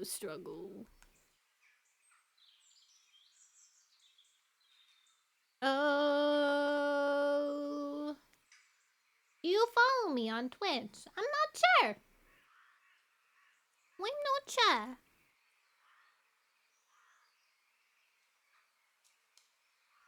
Let's see. Just make a... No, PG, I paid money on that account already. I have a cute clothes. I want to keep my cute clothes.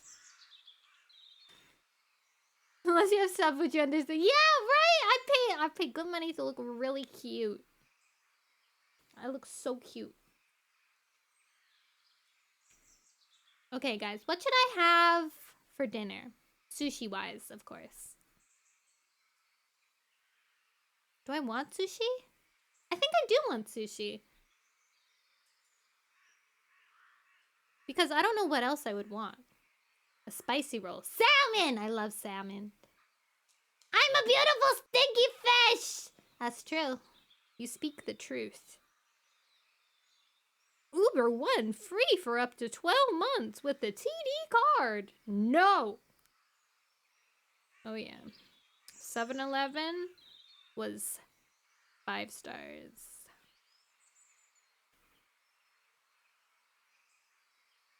Beef sushi is the best. Like raw beef? Wagyu? Wagyu beef? Have you ever had Wagyu beef? Beef? Delicious. Is it raw? You can have raw Wagyu beef, I think. Does anyone else have, like, when they see, like, beef, it's sheared raw meat is safe to eat. Yes, it's raw beef. Yum, yum, yum, yum, yum, yum. Do any of you guys get, like, the complete, like, temptation to, what the heck is this? To eat raw beef? Hi, Seki Sunshine! We just finished the book!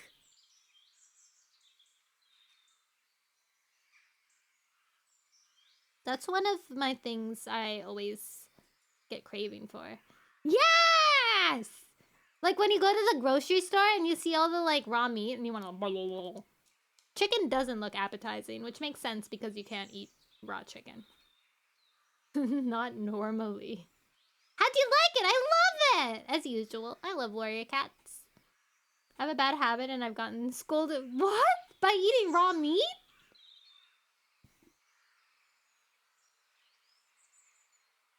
I had really good... Oh. Wait, what did I order here? Soba, yes.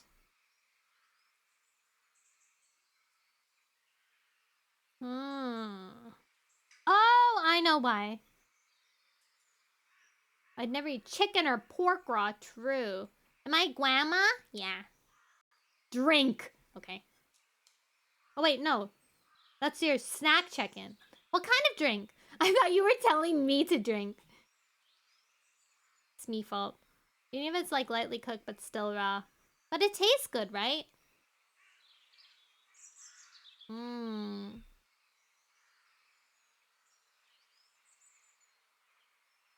Delicious. What? What? You're normal. You like water. Maybe I want udon. Sugar wafers. Oh, chocolate milk. Wow, mama. I don't know. I think I do, maybe. I don't know. What's my warrior sona? That's a secret. That's a secret. You're right. Oh yeah, actually I wanted to make a new warrior cat. In my past I had a warrior cat name. But that's a secret now. I was trying to think of what my first, like, the first part of my name would be. I don't! Okay, I'll do that later.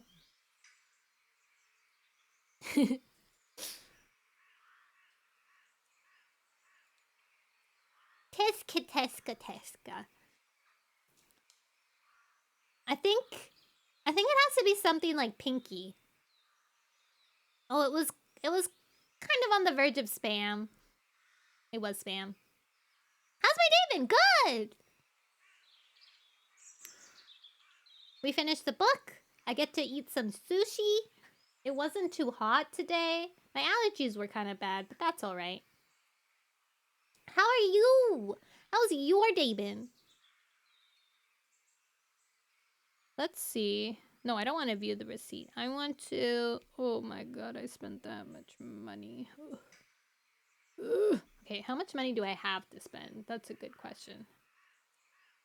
Periwinkle, Poppy, Dappled, I don't know. Oh, Poppy! Poppy's our kid, though. Ooh, okay, can't spend that much money. So maybe I'll just get an udon. An udon and then maybe like a salmon roll. I like testing different places' udons because Sometimes you can find really good udons, and then this store has it spelled udon noddle. Noddle. Dapple pool! Oh, that's pretty. It was my first fully good day in a couple months. Oh, wonderful! I'm so happy. I just make your own udon? We don't have any udon noodles in the house. Or fresh food. Dapple pool is so pretty. Dapple pool. Except I would be a leader, so I'd be Dapple Star. Yeah! I'm a dappled star. I'm a dappled star. Chicken udon. Plain udon. Tempura udon. What's nabeyaki? Nabeyaki.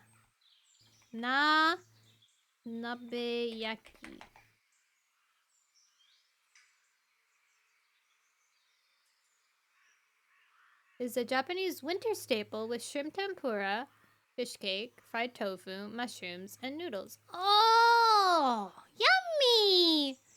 Neapolitan leader cat, true. Poppy Star also sounds super cute. Poppy Star sounds cute. But I can't name myself Poppy Star because that's our child name. That's our child's name. Ice Star. Oh my god, you know. Funny story. So, you know how back in the day, right, I had my own warrior name. I had a best friend who I got into warrior cats, and her name was Ice Star.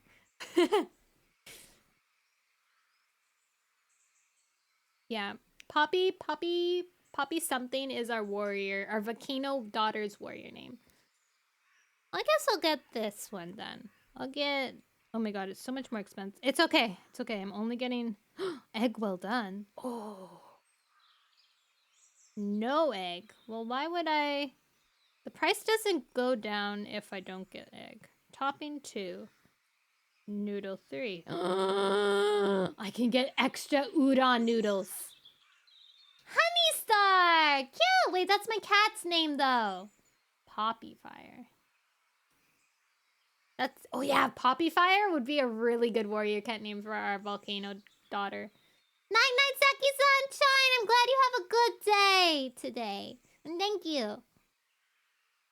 Should I get some extra? I'll get some extra noodles. And then, let's see. We'll just get one tiny little roll.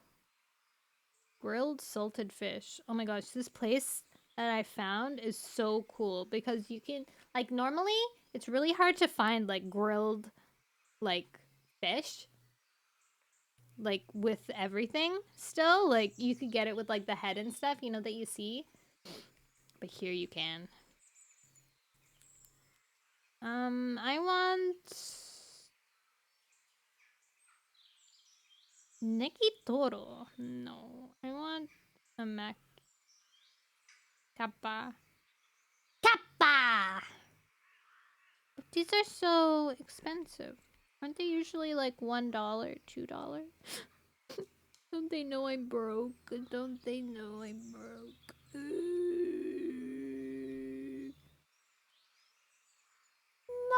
Clown Star! What the? I can't be Clown Star. Clowns don't exist in Warrior Cat worlds. That doesn't make any sense. Sushi Maki combo. Oh, those are combos. Never mind. Curry, salads, deep fried appetizer, grilled appetizer, sushi, nigiri sushi. No. Side order? No. Drinks? Non-alcohol. Dinner box. Dinner box. It doesn't tell me what's in it though. Meadow Star.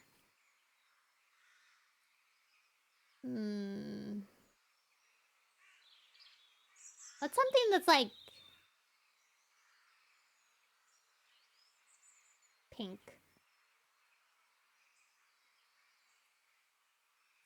Could I be like... Is sunset a proper I don't think sunset is a proper suffix. Suffix? Sunstar.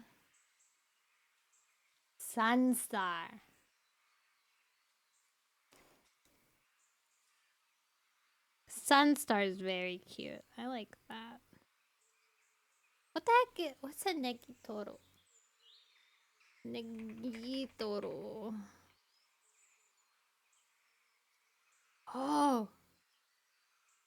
Tuna?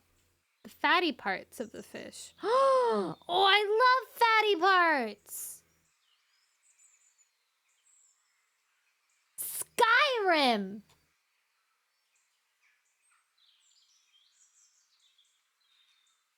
I'll get that. Extra wasabi, no wasabi. Wasabi on the side. Change to cone. Internal, no ginger. Spicy. Oh my god. There's so many options. Spicy, no spicy, extra spicy, add Korean spicy sauce, spicy mayo. Cream cheese, add cream cheese. Ginger, take out, no ginger, extra ginger. Holy, this is just your simple negitoro. It doesn't need to be that fancy.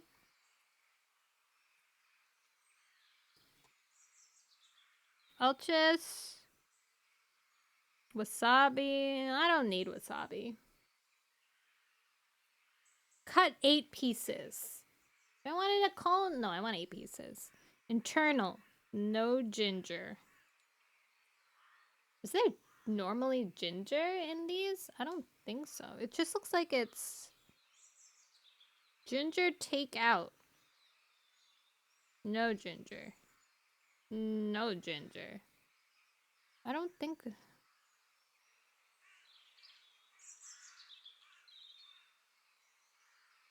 Rice and sometimes wasabi.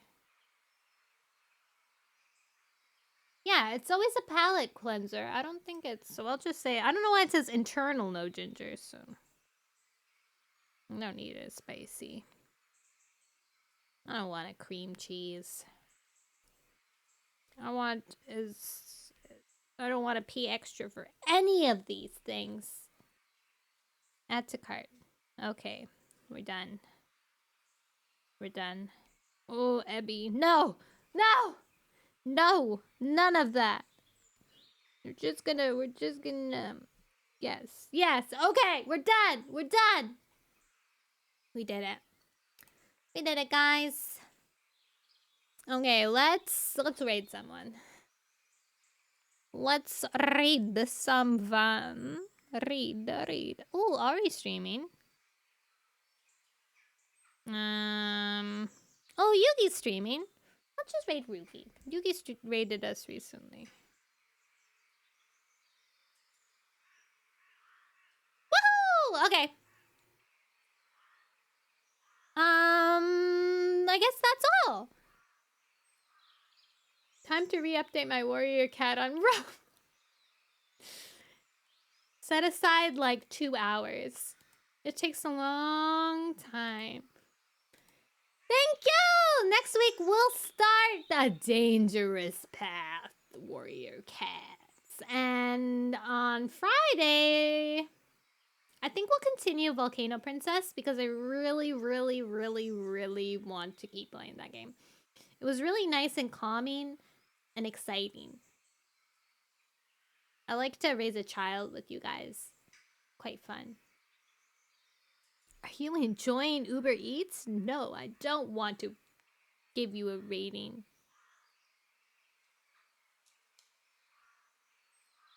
Okay, guys!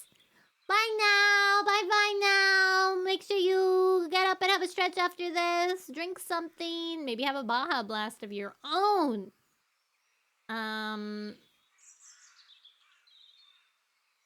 What else? Oh, if it's night for you, brush your teeth! Remember, moderation is the key to true happiness. Bye!